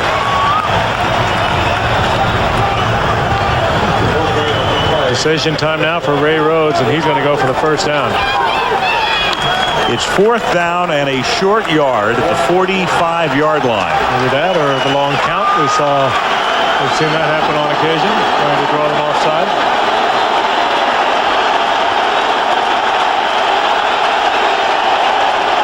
Ricky Waters is the sole running back in this set, and they give it to him, and he picks up, I think, the first down. He had to get right to the stripe at the 44 and appeared to penetrate that. Irvin McCormick makes the stop. And they went to the right place. If Russell Maryland and Leon Lett are not manning the two tackle places, run it tight to the center. This is a football team without a lot of weaknesses. It's if they're going to miss two of their frontline stars, you might as well take advantage of it because there are precious few chinks in this armor. Yeah, you would have thought that Philadelphia would have been more successful running the ball. They've run the ball well over the last 5 weeks, over 100 yards, at 239 yards against Washington. They struggle tonight. They give it to Waters. And Waters picks up about 7. Coming into the game, the Eagles had averaged 4.6 yards per carry. That's very good. The league average 4.0. And a critical drive here for the Eagles. And they've got a good one underway as they've moved it inside the 40-yard line of the Cowboys. But they're only down here 17-6. If they can possibly get a touchdown out of this drive, they've made it a 17-13 ball game. 3.6 per carry. Not terrible, but not great either. This will help the average as Waters picks up the first down, and Ricky takes it to the 26-yard line. Dixon Edwards makes the tackle. Good read by Waters to get to the outside. The Cowboys in one of their not too often blitzes got caught in it, and Waters able to scamper to the outside. I think Ed West, the tight end, got a good block at the point of attack. He's number 83. He pins Tolbert back to the inside. That's what allowed Ricky to get outside. First and 10 at the 27-yard line. Pete. And the catch made at the 2-yard line by Calvin Williams. Terrific catch. A great catch by Calvin Williams. Got position on Brock Marion to take it away. Well, he just literally took it away from Marion. Marion, the safety, dropping into the coverage. It's deep zone. They play a lot of 2 deep zone, and Brock Marion was over there, good position. And Williams just goes up and somehow manages to pull it in. Great play. You saw Rodney signaling hurriedly, get the goal line offense in. First and goal, Saxon and McCrary in the backfield. They give it to the rookie McCrary. Hello. And he gets banged down at the 1.5 yard line, the rookie from Mississippi State. Darren Woodson. Yep. What a snapping tackle that was. How about that catch by Williams? He caught that thing with every part of his body except his hands. He caught it with his elbows, his forearms, his stomach, his thighs. It's a good place down here for the Eagles, and they have it, and that is a little quick roll with Rodney Peete. He can run with the football if he has to. Give him a roll and give him an option. Dave Campo hoping his defenseman stepping here on second and goal. They give it to Waters, and Ricky burrows into the end zone. We're waiting for a call. It appeared he had it clearly. Definitely. And finally you get a call from the head linesman, and he was a half yard into the end zone. And the Eagles are right back in the game. Well, don't give up on what works. And what works is hammering again at the defensive tackle position for the Cowboys.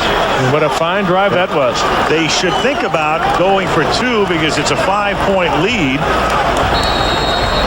You can make it a 3-pointer if you do get it in. That's what we're going to see.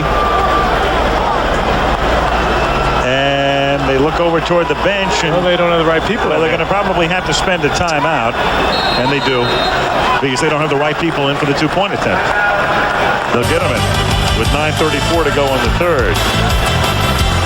The Eagles kept this drive going on a 4th down and make it pay off. Charles Haley in the defense trying to stiffen the 2-point attempt upcoming to try to make it 17-14 after the timeout. Ball at the 2. The Eagles have not attempted a 2-point conversion this year. Last year they were 0 for 2. Pete guns it into the end zone, and it's dropped. Juggled and dropped. Kelvin Martin, the intended receiver, in traffic.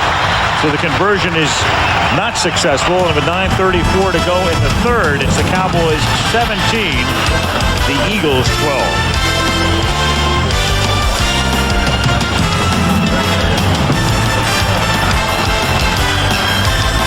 5-point Dallas Cowboy lead.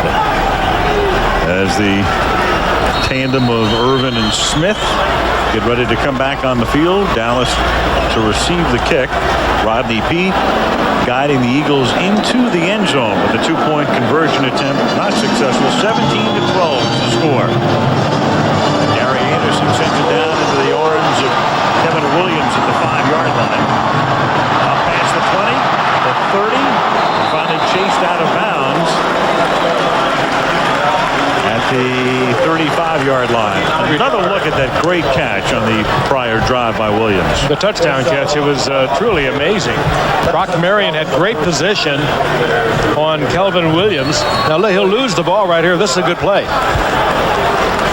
Now watch this. The left leg keeps the ball from banging into the turf.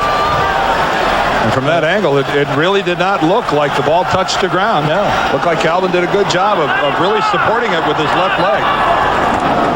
Now the Cowboys from the 34-yard line. Aikman protected well, and the pass a little low for Jay Novacek up at the 49-yard line. I mean, how often do we see it where a team early in the ball game has multiple opportunities to really open up a big lead? And that was certainly the case in the first quarter for the Dallas Cowboys. And yet here we are at the 9-minute and 18-second mark of the third quarter, and they just have a 5-point lead. And I'm sure it's very disappointing to Barry Switzer. His club has seemingly played better than this to be within a touchdown of losing the lead. Second down and 10 from the 34. Smith. Well, you look at Philadelphia's 4-game winning streak, Dan. They just don't let you get away from them. They beat New Orleans with 5 field goals. They beat Washington in overtime. They beat the Giants by 3. Last week they knocked off St. Louis in a close game. And it's, that's reflective, I think, of good coaching. I think that's to Ray Rhodes' credit that he has convinced his club to play within themselves, to have confidence that they can win close ball games. And you can see the rain beginning to fall a little heavier here in Dallas. But still, I give Rhodes credit for that. It's a tough thing to sell that to your team. Third down and 6. Aikman to Irvin. He has it at the 45. He gets spun down by McMillan, but he has enough with his forward progress for a first down. Knew exactly how much he needed, and he gets to the 45. Michael, in his last 6 games, as he comes up a little gimpy here, has been in triple figures 6 games in a row. The NFL record is 7, so he can tie it tonight, and he's just about on a 100-yard pace at the moment. 61 yards on 6 catches to this point in the game. And he's hobbled right now. First and 10 at the 45-yard line. Whistle before the snap. If I'm Michael Irvin does appear to be hurt. You see him looking at that left ankle. Moving prior to the snap, number 79 offense, 5 yards, first down. Of course, if I was a receiver, I'd do that right before I ran a fly pattern. You're that kind of guy. Darn right. Be a little deceitful. Let's take a look at it here. A whole lot of spinning going on there. This was the play before. McMillan had him wrapped up, and Irvin trying to get free of the tackle. And not the contact. He was just spinning and twisting on that ankle. He looks like he's all right. First and 15 now from the 40-yard line. Emmett picks up 3. Still haven't seen Deion Sanders in there offensively tonight. We did see him on a punt return, but with that strained hamstring, Ernie Zampese saying before the game he would be a little tentative putting Deion into the game, and he wasn't kidding. That's Switzer's intent, is to get a dozen plays out of him a game. He would really like to do that. They were disappointed that against Atlanta he only got in about a half a dozen. And he said to Ernie Zampese, let's run him some more. And Ernie said, well, we only got 5 plays for him. And Barry goes, we'll start him over. Second and 11. And it's Michael Irvin. So much for that gimpiness. He's out of bounds at the 18-yard line. That put him over 100.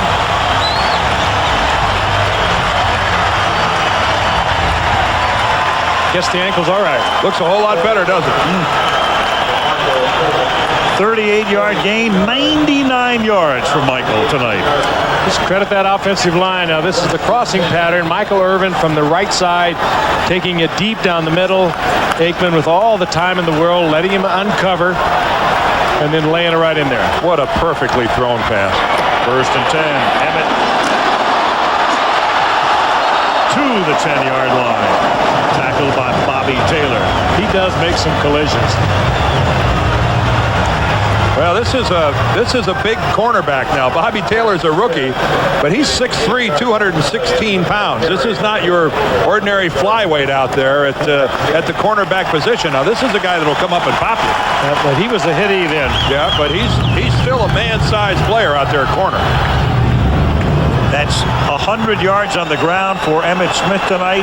99 yards in receptions from Michael Irvin. What else is new? Emmett's not done yet. That's 103 and a first down.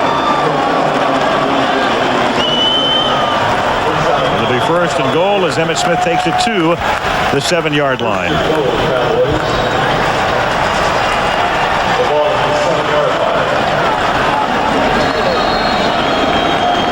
5:25 left, 3rd quarter. The Cowboys on top 17-12.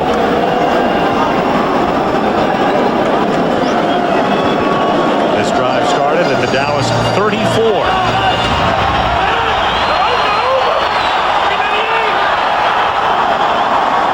Novacek in motion. Irvin split to the left. Here goes Emmett through the middle. Takes it to the 3. Kevin Johnson makes the hit. Isn't it something you just see over and over? Really good football teams. They lie dormant for a while, then they get challenged, and it's like somebody slapped them across the face and woke them up out of some sort of a deep sleep. The Cowboys are instantly responding with a drive, trying to assert themselves as, hey, forget what you think. We are in control of this game. 9th play of the drive. 2nd and goal from the 3. Emmitt Smith looking for his 16th touchdown of the season. He has it. Emmett didn't like being pushed there.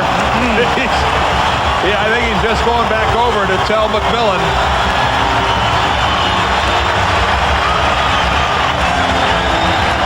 A 65-yard drive, mixing it up between Emmitt Smith and Michael Irvin. A little bit of this, a little bit of that. All of it effective. And out in front of it, the big man, Daryl Johnston. But nobody up to contain.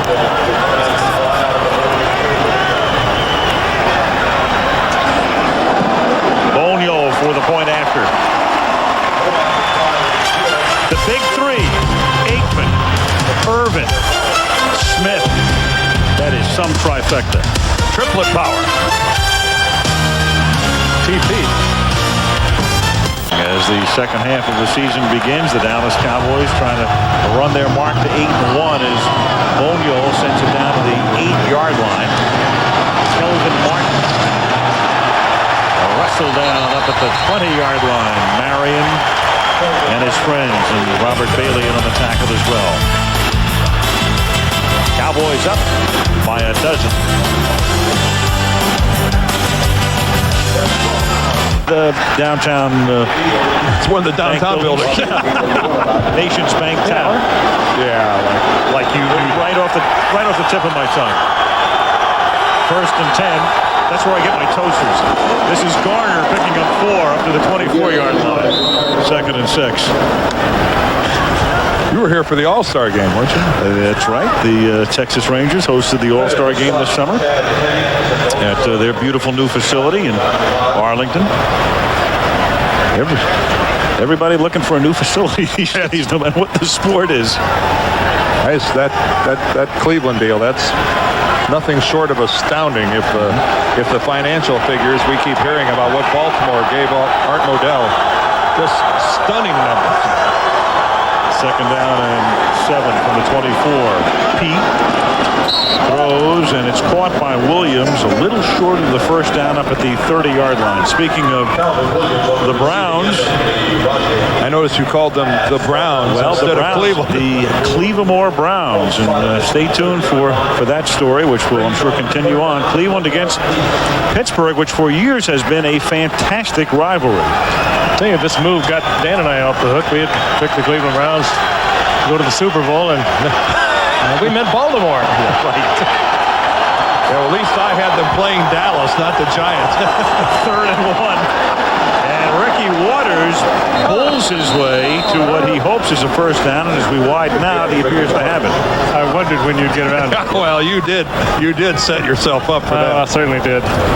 I'll say this about Cleveland. I grew up in Canton, Ohio, and I grew up a diehard Cleveland Browns fan.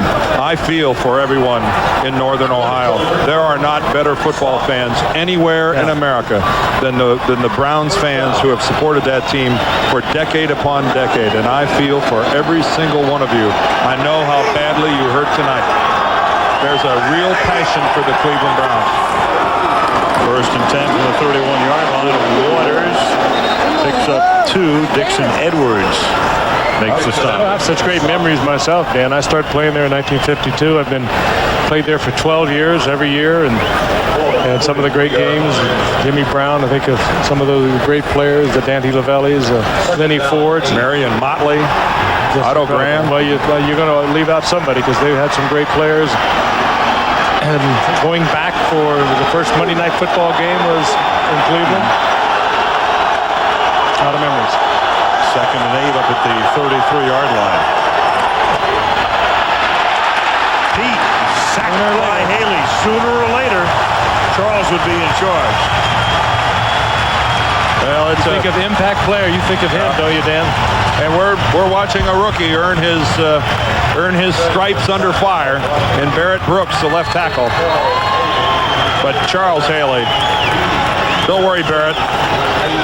It's a long line of offensive tackles made to work really hard by Charles Haley. This is an upfield, looks like a speed rush, and then what Haley does so well with that great leverage, he dips underneath, stands you up, and runs you back into the quarterback. 3rd and 12. Pete throws, and that's incomplete. Garner can't handle it. So it's 4th down. They'll punt. That's sacked by Haley, by the way. 9.5 for the season now for Charles. Bryce Pop of Green Bay, 3 yesterday, is the league leader with 11. The thing about Charles Haley is you almost can't judge him by sacks because of the number of pressures that he gets. Charles Haley, in my mind, leads the league in pressures and disrupting a quarterback's rhythm. Tom Hutton. They're caught at the 23-yard line by Kevin Williams. Cowboys take over there.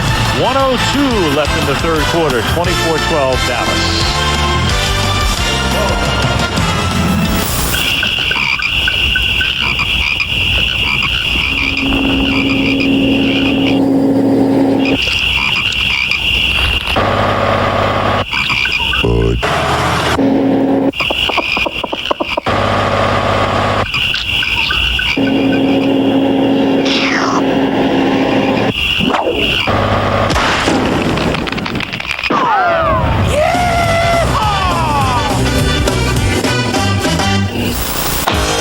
In a world where toys come to life, they're 2 heroes. Hell yeah. 2 rivals. Don't even think about it, cowboy. I don't like confrontations. 2 close to the edge. Whoa, whoa, whoa, whoa.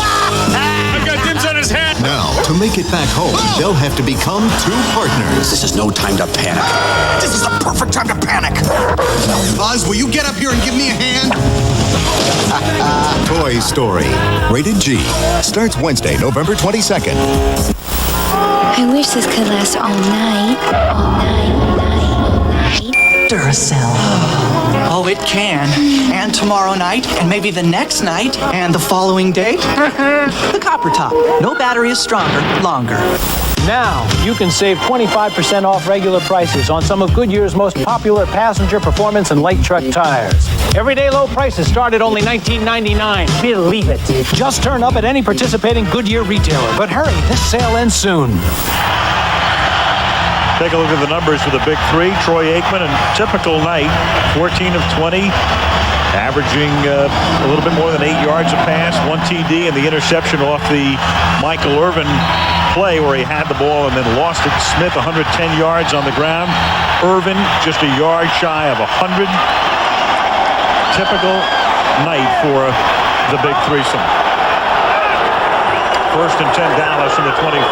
That's what's extraordinary about these guys. There's nothing unusual about it. Catch is made by Kevin Williams up to the 35. How do they stand among the league leaders right now? Troy Aikman, and this is right up to the second, leads the league in pass rating. Jim Harbaugh of Indy would be second. And then in rushing, Emmitt Smith up to the second, 1,089, a huge lead over Barry Sanders, leads him by more than 200 yards. And Michael Irvin right now trails Eric Metcalf of Atlanta by just 1 catch. In the history of the league, no team has ever had 3 guys lead in those respective categories at the end of a season. Smith.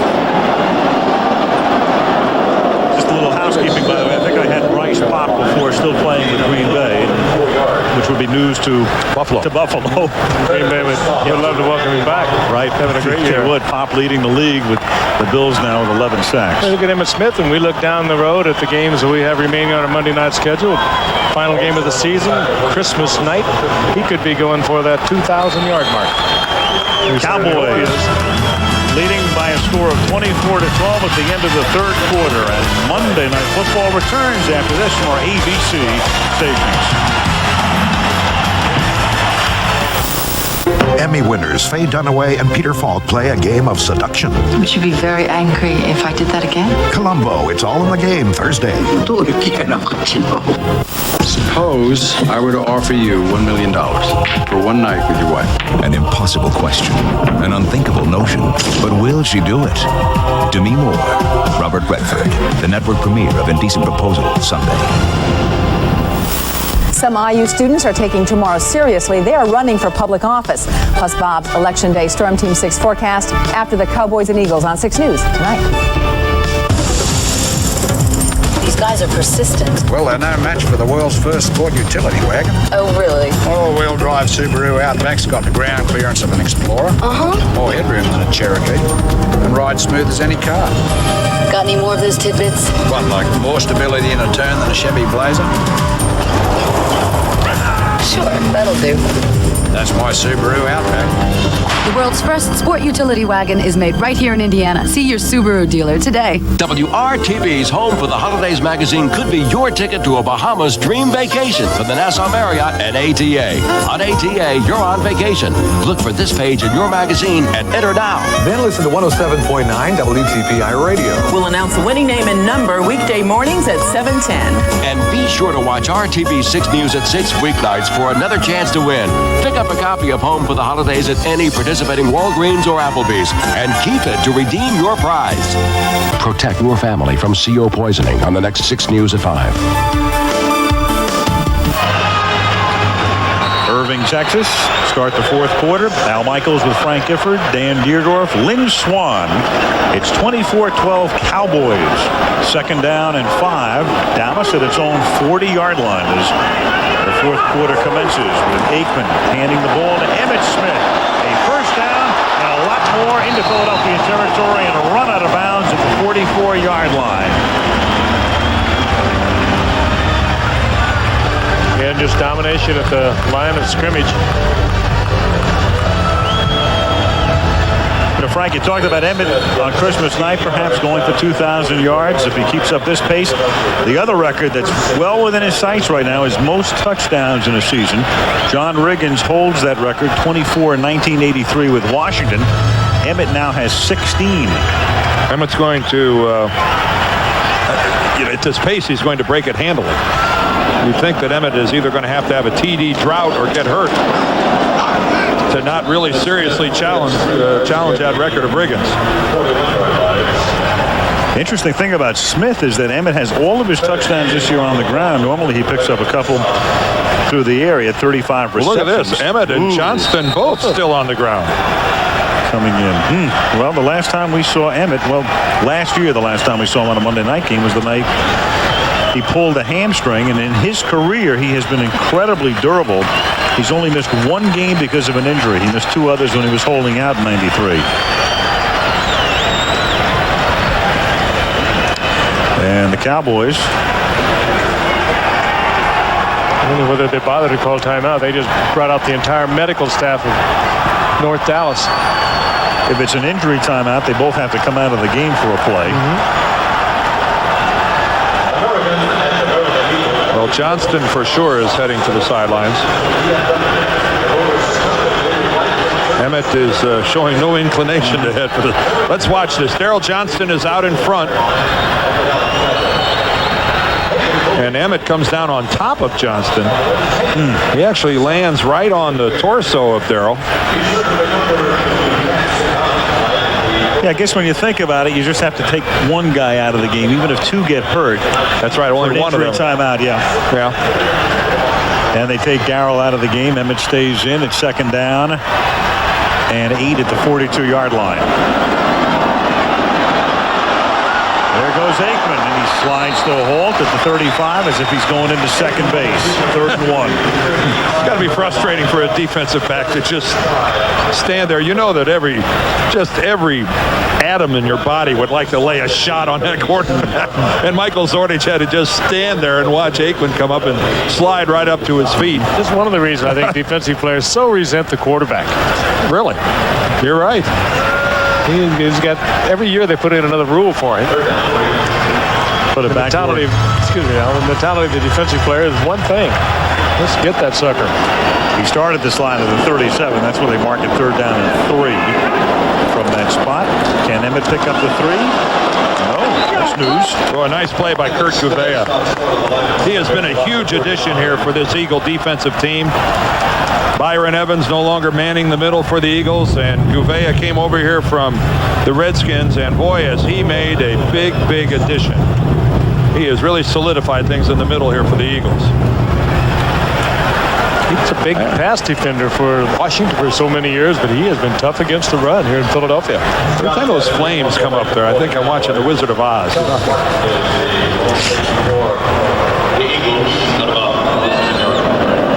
Well, we are in Kansas, are we not? Certainly is green. Here's the punt by Jett. Fair caught at the 12-yard line by Kelvin Martin. And that's where the Eagles will take over for the mounting of what they hope is a fruitful drive. It's an important drive. They're down by 12. Black & Decker presents How Would You Fix It? Question, how would you stop Rodney Peete and the Eagles? Piece of cake. They stopped him when he was their backup quarterback. They could stop him now.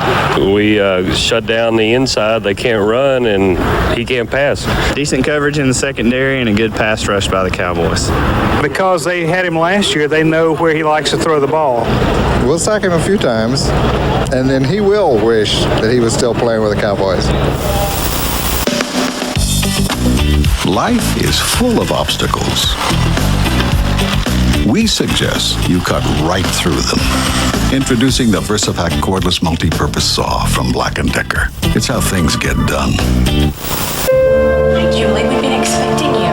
Todd, to reception, please. You have a guest. Julie. Hi, Todd. Are you excited? What do you say we go look at your car? I'd love it.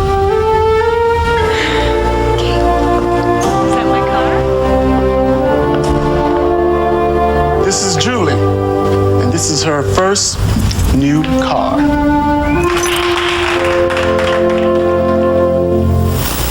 Is it Diet Dr. Pepper or regular? You have 10 seconds to decide. But if you can't tell the difference, don't worry.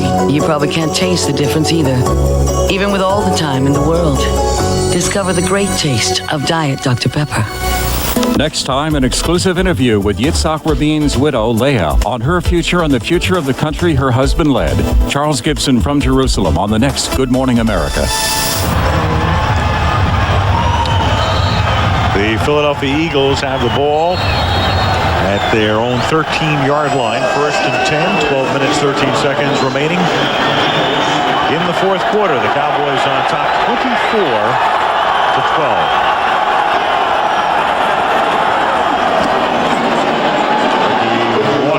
Swinging to the outside. Following McIntyre picking up a first down. It's a 13-yard gain run out by Irvin McCormick. Monday Night Football is being brought to you by Delta Airlines. You'll love the way we fly.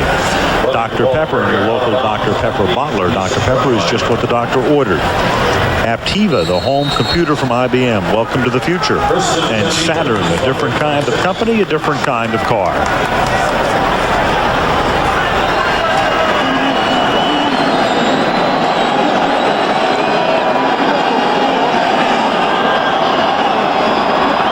First and 10 from the 26-yard line. Garner. Flag down. Stopped at the 28. Tom White. Holding against Philly.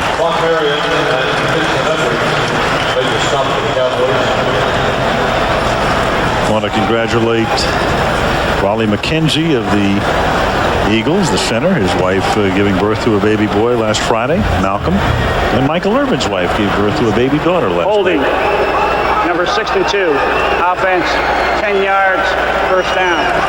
McIntyre, a friend of mine, Bruce Jenner, gold medalist, and Chris Jenner had a little baby girl, and I get to be godfather. I've never been a godfather. Kathy's godmother, Kendall Nicole. They're ninth between them. That's right. That's quite a group. Congratulations, Bruce and Chris. Baseball team. First and 20, back at the 16-yard line. Waters in motion. Rodney Peete guns it up to the 29-yard line, complete to Kelvin Martin. 13-yard gain, second and 7 at the 29. Well, if Dallas is going to sit back in a softer zone, that's a way to work it. Do the hook right across the middle. That's exactly what Martin does. Rodney gets a good look downfield, splits the safety, sits down, and a nice throw from Rodney, who puts it down low, and Kelvin gets the catch. One more of those, and they'll have themselves a first down, and this drive can continue. Second and 7. Waters. You know, it's funny. One more of those, and the drive won't continue. You know, you go along all night long, and you have to remind yourself to talk about Dion defensively. Just looking at him out on the field, he takes away half the field. That's why they have him. He's had a pretty quiet night because the Eagles have given him a pretty quiet night. It gets kind of boring, I think. Yeah. Somebody, you know, first of all, the Eagles don't have the number one receiver, Fred Barnett, here, and Dion will take anything they've got right out of the game.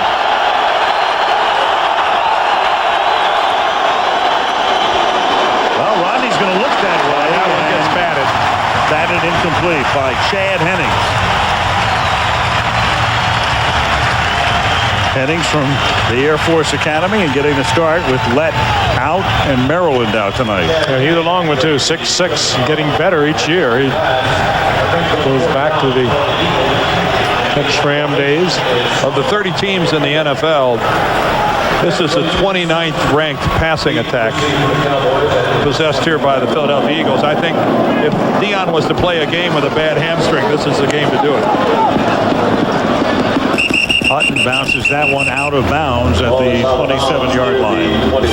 Cowboys take over at that spot. 10:03 left in regulation. Cowboys 24, Eagles 12.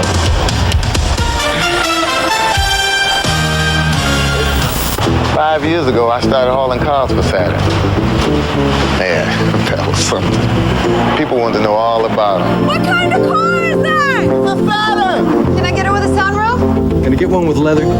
Yeah, you can get it with fog lamps. And just when I could explain everything about these cars, these are the dent-resistant doors. Saturn decides to change things and come out with new ones. Oh well. Here we go again.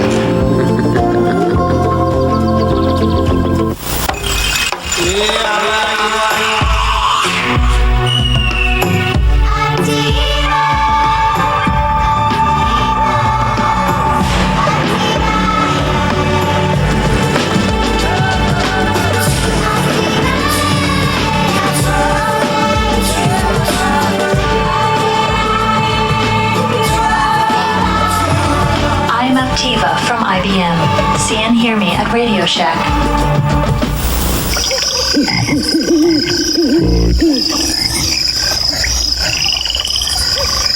Why?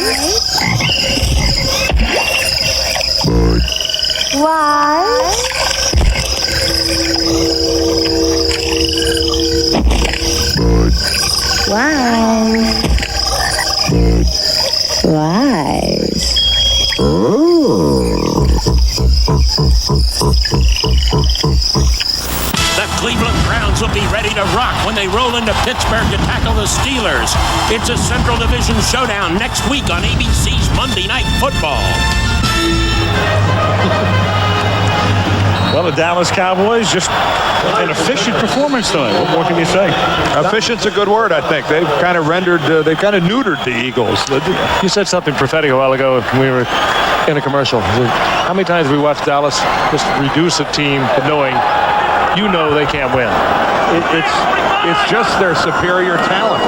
They overwhelm the Eagles without making them look all that bad. It's an efficiency, I think, Al. It's an excellent word.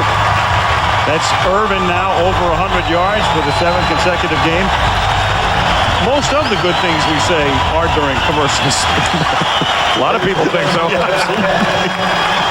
so Michael Irvin, that's 7 games in a row now in triple figures, and that ties the NFL mark. You know, we talked about this streak coming up here of these 4 games for the Cowboys, and you get a good listen here to the Dallas crowd as they applaud Michael Irvin, and they appreciate this guy. I think at the end of this 4-game stretch, we're going to find out what we knew going in. That Dallas is a class in the NFL. Here's Emmett Smith. And he picks up a first down and 13 more yards on the ground for Emmett Smith. Meanwhile, back to Irvin, 7 games in a row in triple figures in receiving yardage. The record held by a pair of Houston teammates, the Oilers in '61, Bill Groman and Charlie Hennigan on the same team in the formative stages of the American Football League. George Blanda throwing some of those passes? I would think he was. Of course, Charlie Hennigan for years held the record for the most receptions in a single season, until that one went down, and has been broken repeatedly. Flags down. Well, speaking of Hennigan, he holds the single-season record of 1,746 yards on receptions, and Michael Irvin is on his way to breaking that mark. Eagles William Thomas a little early across the line of scrimmage. Offsides, number 51. Defense, 5 yards, first down. It'd be funny if Michael Irvin broke the record, but Isaac Bruce got there first. Yeah, he did. He could. We have a situation here in a ball game here with 8.5 minutes left to go in the game, where the overwhelming pressure that's applied by this monstrous Dallas offensive line really starts to show up. Missed tackles up front. Guys look at that hole. It doesn't look like a whole lot, but that's just a case of a superior group here really starting to dominate.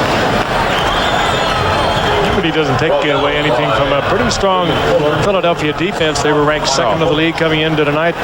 Dallas does this to almost every team they play. They're going to roll them off the line of scrimmage. Emmett's got 2 or 3 yards before he's even touched. Huge gaping hole. And it's domination. It's not going to get a lot better. They won't stop coming at you. Emmett has 150 yards before this carry.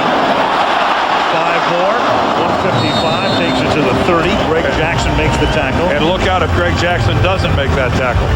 Emmett broke one up at the line of scrimmage. Made one guy grab him and miss. Emmett's going to check out here for a play. But if Jackson doesn't snag him, look out. What a lethal combo. Emmitt Smith against the Eagles and on Monday Night Football. He's had a tremendous amount of success against Philadelphia, and does he ever love the Monday Night Spotlight? Some of his best games have been under the lights. One of the genuinely nice people you'll ever meet, too. He is so thoughtful, so involved in so many good things. Sherman Williams comes in to stun him in the backfield. Aikman hits Novacek, and Jay trying to pick up the first down, reaching, and he's close to it. I think he got it on the surge. They pounded him back out over the 25, but they're going to give it. It's going to be very close to the first. Clock ticking down. He's the one that just quietly beats so many people, Jay Novacek. 6:31 remaining in the fourth quarter. He's up there close to 40 receptions himself. Hard to find a Pro Bowler on a team that is so far down the recognition ladder as Jay Novacek is here in Dallas on this offensive. You know, here's a guy that he'd be a triplet on any other team. He'd be a twin. He doesn't even, he's a quad on this team. Sherman Williams for a minimal gain. Williams was their top draft choice, came in the second round, rookie out of Alabama. And, well, as long as Emmett is here and healthy and all of that, I mean, Sherman's going to be relegated to a backup role. And let's take a look at Smith at the moment. 154 yards on the ground and 22 more on receptions. No, but if this drive gets anywhere down near the paint, down towards the goal line, it'd be real tempting for Emmett to come back in. Play fake, a deep Aikman drop. Complete. We mentioned Emmett on Monday Night Football. He hasn't played that many games in his career on Monday night. Take a look at this. Tony Dorsett gained 1,897 yards in his career in 25 Monday night games. And there are some of the other guys, and that's a who's who. Thomas and Harris and Payton and Dickerson. Go down to Emmitt Smith. 9 games and 1,200 yards, already 6th all time. Walter Payton never played behind an offensive line like this, and nor did a lot of those other backs. And guess who's back in the lineup? Guess who has the football? But he's a little short of the first down. Well, he's considerably short as he takes it to the 20. It'll be 4th down and 6. He's, again, in another awkward spot, but...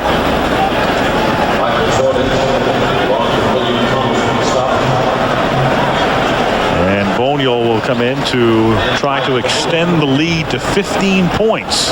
Okay, this is still a very tough, scrapping Eagle team. They have not rolled over. They're still theoretically in this football game.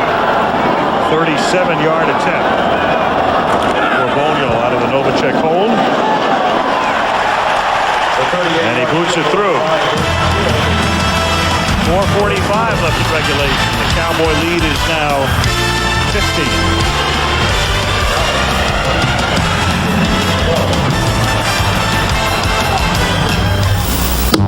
Hey, if you take your Pontiac Sunfire to China, they probably won't let you go tearing around on that big wall they've got, which is too bad, because the sport suspension would really be great on those curves.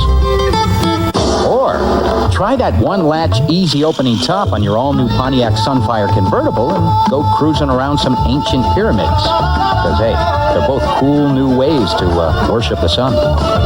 The Pontiac Sunfire Coupe and the all-new convertible. Finally, a real set of wheels can really afford. The last time we were here was when I proposed. 10 years. It seems like only yesterday. I told you then how much I loved you, and nothing's changed. The Diamond Anniversary Band. On your 10th, show her you'd marry her all over again. No one leaves till we solve this one. Electricity. Return the page. Return the page. Return the page. Introducing SkyTel two-way paging. It lets you reply to a page instantly. Can your pager do that? I gotta return the page. Call 1-800-SkyTel. Scampi champagne. I like it. Sparkling, delicious. No champagne tastes like Valladore. Frankly, I think it tastes better than champagne. One sip of Valladore. One sip says it all. Wednesday. Go, girl! Ellen's mom wants to be your best friend. No, we can't be friends. You're my mom. You're what I talk to my friends about. Ellen, followed by Drew, Wednesday. Aikman and the Cowboys up 27-12. 4:45 left, fourth quarter. Boniol. This is Charlie Garner at the 2-yard line. Back up to the 20. The Eagles take over there. 4:35 left in the fourth. Cowboys 27. Eagles 12.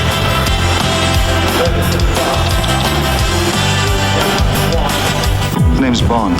James Bond. Sergejevna on the top. On the top? On the top. Bond is back. I enjoy a spirited ride as much as the next girl. Who's that? The next girl. And things are starting to heat up. One rises to meet a challenge. United Artists brings you no more foreplay. GoldenEye, rated PG-13, starts Friday, November 17th. So I go pick up a pizza. Say I'll be right back. Took my new Pontiac Grand Am. Turned a little errand into an opportunity. Maybe take a little side trip. Pizza's still warm. This new twin cam engine loves being let loose. The way it turns, hang on little mushrooms. It's nice to put your right foot down and mean it. Uh-oh, she sent someone out to look for me. That's the problem with a hot car like the Grand Am. You end up bringing home cold pizza. We are driving excitement. Okay, Dad, I can take it from here. Can I use the computer now? Got it, Dad. Okay, Dad, I can handle it, Dad. Okay, son. Earth to Dad. Dad, no. The compact Presario. Has it changed your life yet? Enterprise? Hi, I'm at the repair shop. I need to rent a car. Enterprise will arrange to pick you up, This is great. drive you to our place, and get you on your way. Pick Enterprise. We'll pick you up. 4:35 remaining in the fourth quarter. The Dallas Cowboys trying to go to 8-1. And the Kansas City Chiefs at 8-1 would own the best record in the AFC. Dallas the best record in the NFC. The Eagles with a loss would go to 5-4, but still in very good shape in second place in the NFC East in terms of playoff possibilities. First and 10, Philly from the 20-yard line. Pete with heat, look out, intercepted Larry Brown. Touchdown Dallas. Flag down. At the 15-yard line, a marker is down.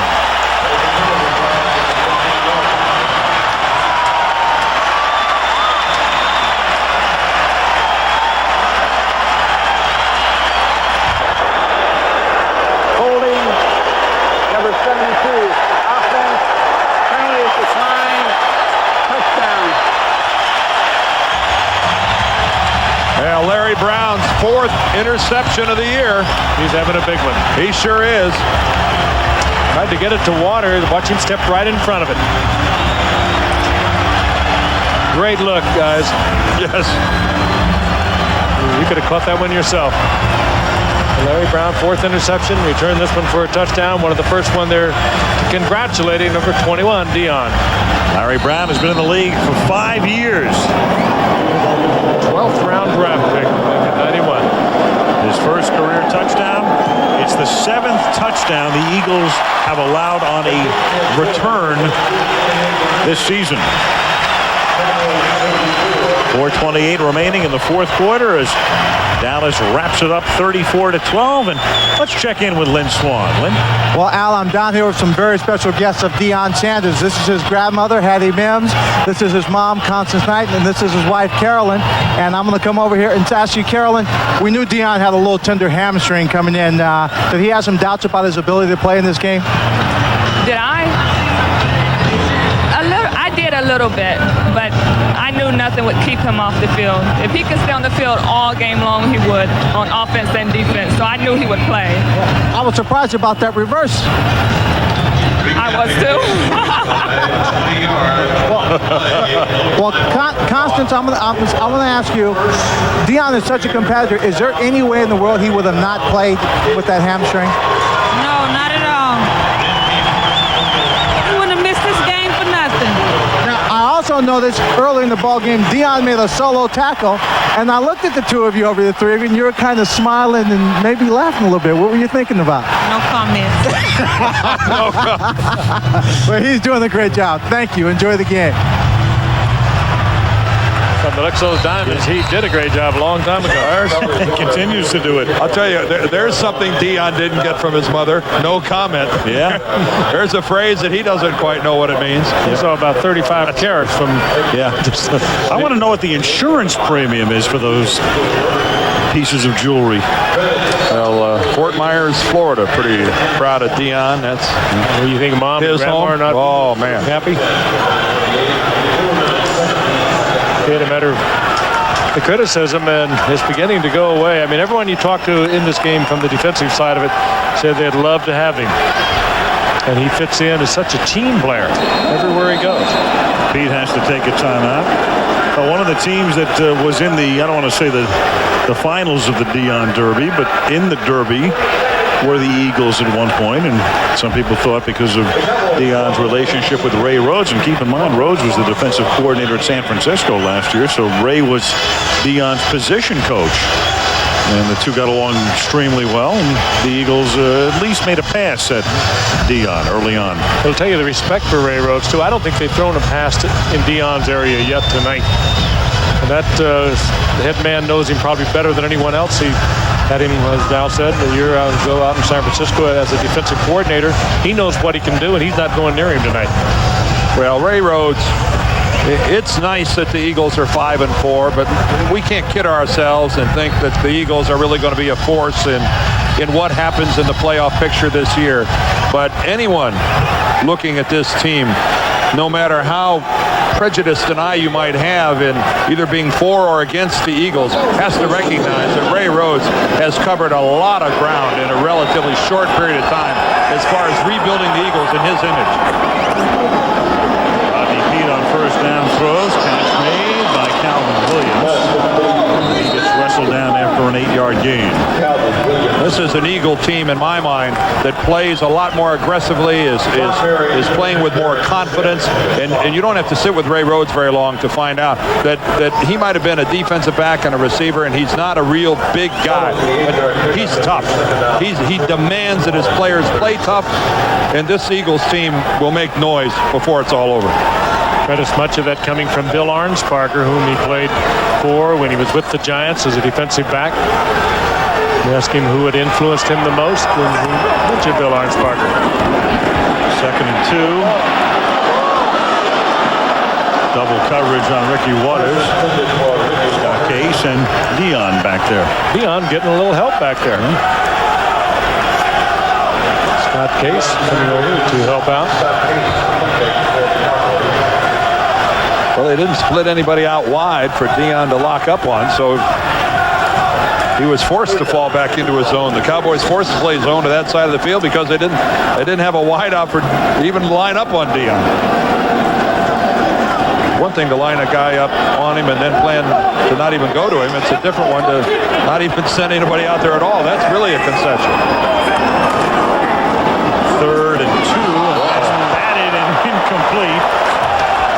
And Woodson angry with himself, might have had a pick. That's a recipe for disaster by the Eagles.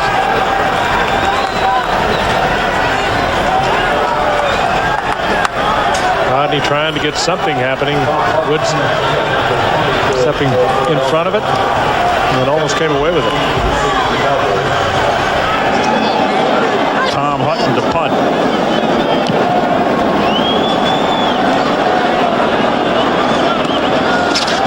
In by Williams. He fakes it to Dion. And that draws everybody Dion's way and sets up a long run back with Hutton finally making the tackle at the 50-yard line. Again, Dion having a little impact. I mean, everybody went with him. They used that in the opening kickoff and gave it to him, and now they fake it. And everybody went with him again. They get a good return out of it. 45-yard kick and a 31-yard run back. That's kind of the story of Hutton's season. Tommy up among the league leaders in gross punting, but near the very bottom in net punting, meaning that teams have been running back his kicks with great proficiency this year. And Wade Wilson comes in to finish up at quarterback. Wade, who's been in the league since 1981, gives it to Sherman Williams, and they ask Sherman Williams to carry it through the middle, and he picks up 8. Flag down.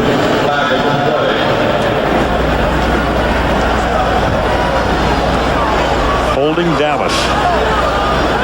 Cowboys rolling along towards the San Francisco date. A little of the glow has come out of that one because of San Francisco's struggles. Holding. Number 70, offense, 10 yards, first down. Troy with a pretty awesome evening throwing the football, 1 touchdown and 1 interception. Keep in mind, though, that interception was a pass that really was in the arms of Michael Irvin. It was just a great play by McMillan, stripping that thing out of there. And a kind of a fluke interception. Wade Wilson has spent most of his career with the Minnesota Vikings. Gives it to Williams, and he's tackled at the 39-yard line. Solid backup, too. He had 11 years up there, and then he went off to Atlanta, and the last couple of years been in New Orleans. Had a Pro Bowl year with the Minnesota Vikings. Good, solid quarterback. And certainly in this era of free agency and salary caps, it's hard to pay the kind of price you would have to pay to get 2 top quarterbacks, but he's right up there with the good ones. Wade Wilson, in effect, coming home to finish up his career. Born in Greenville, went to high school in Commerce, and played his college ball at East Texas State. Williams taken down by William Thomas. And that will take us to the 2-minute warning. So the Dallas Cowboys will be just 120 seconds away from increasing their mark to 8-1. Their only loss this season coming on the day Aikman pulled a calf muscle early on at Washington, and they were beaten by the Skins. 34-12, Dallas. When I was growing up in the projects, like every kid, I needed guidance. I needed a role model. I needed a mentor. I found all of those qualities in my father. Diabetes robbed him of his sight, and he had to have his leg amputated in order to save his life. For him to be weak or to see him down like that, I mean, you know, all the Pro Bowls or Super Bowl rings, or it don't matter at all. But he helped me to see and understand the world around me. Because of him, I've made it to the NFL. I've joined him in the fight to see that diabetes is conquered one day. And that's why the work that the United Way is doing through agencies like the Associated Services for the Blind here in Philadelphia are so important. What one person working alone can accomplish, many people working together can. And that's what United Way teaches us all. United Way, reaching those who need help, touching us all.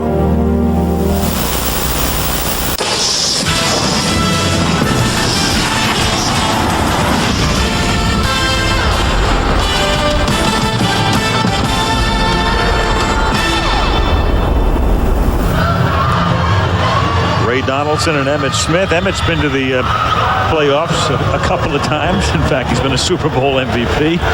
But Ray Donaldson, we touched on it earlier, 16th year in the league. Only once has he been with a team that went to the playoffs.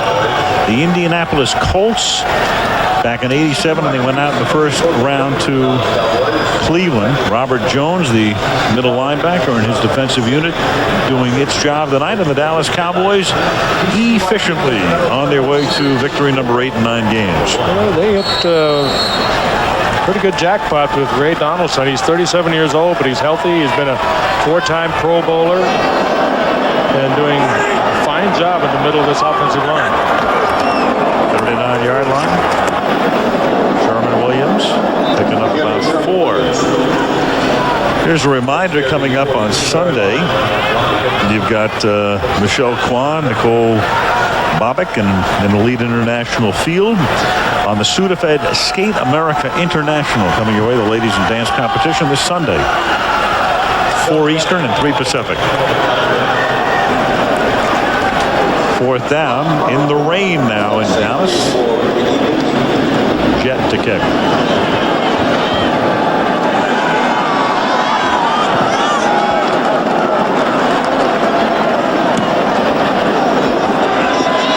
Fair catch is called for and made at the 26-yard line by Rob Carpenter. We can tell you the executive producer of ABC Sports is Jack O'Hara. And tonight's game produced by the Wolfman himself, Ken Wolf, and directed by the great Craig Janoff. Joe Chavo, again, nary a knuckle job as our TD. We don't know that. We don't know. Not yet, anyway. Ben Ace Harvey, our associate producer. Jaime Bravo, our AD, as we say in the business. Those in the know. Bob Simon, Dennis Zabo, and Jim Licata. Helping to send out the pictures and the sound, Brian Gordon and Victor Vitarelli, along with Steve Hurd, our unparalleled director of information, Andrea Bryant, keeper of the kennel upstairs, George Hill handling the stats, and Malibu Kelly Hayes, despite 7 years in Aspen. Timeout. Still known as Malibu, our spot. Dallas. It's their first charge. Sooner or later, it's got to evolve. No, it doesn't. He will always be Malibu Kelly Hayes. One of those bears roaming around his property up there in Aspen. But then again, we always thought the Cleveland Browns would be the Cleveland Browns. So. But Bill Bates is always in Dallas. That's right. Yeah, Bill Bates will be a beneficiary of the adjustment to the salary cap. The minimum player wage is very quietly changed this past week in the adjustment because of the Deion Sanders case.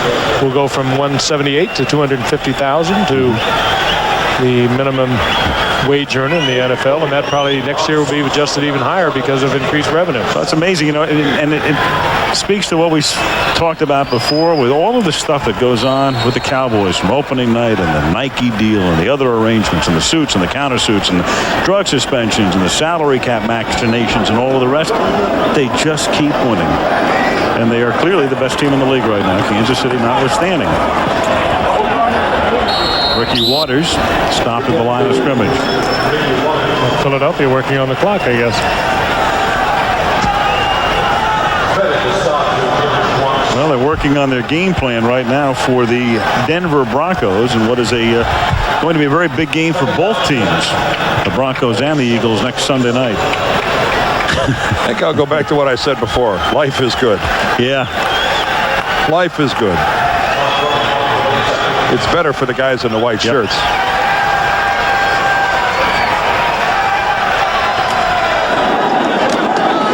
Garner. And that's going to wrap it up. So the Dallas Cowboys go to 8-1. The Philadelphia Eagles are now 5-4. And that is the end of week 10. Next week we go to Three Rivers Stadium in Pittsburgh. The Steelers on top in the AFC Central, taking on the Cleveland Browns. Another big night for Michael Irvin. 7 games in a row over 100 yards. Barry Switzer walking away with another win as his team prepares to face the 49ers here on Sunday. Our thanks to ABC affiliate WFLA for their assistance and the overhead shots tonight from Texas Stadium, where Dallas wins it 34-12. Al Michaels, Frank Gifford, Dan Deerdorf, Lynn Swan. Good night from Irving, Texas.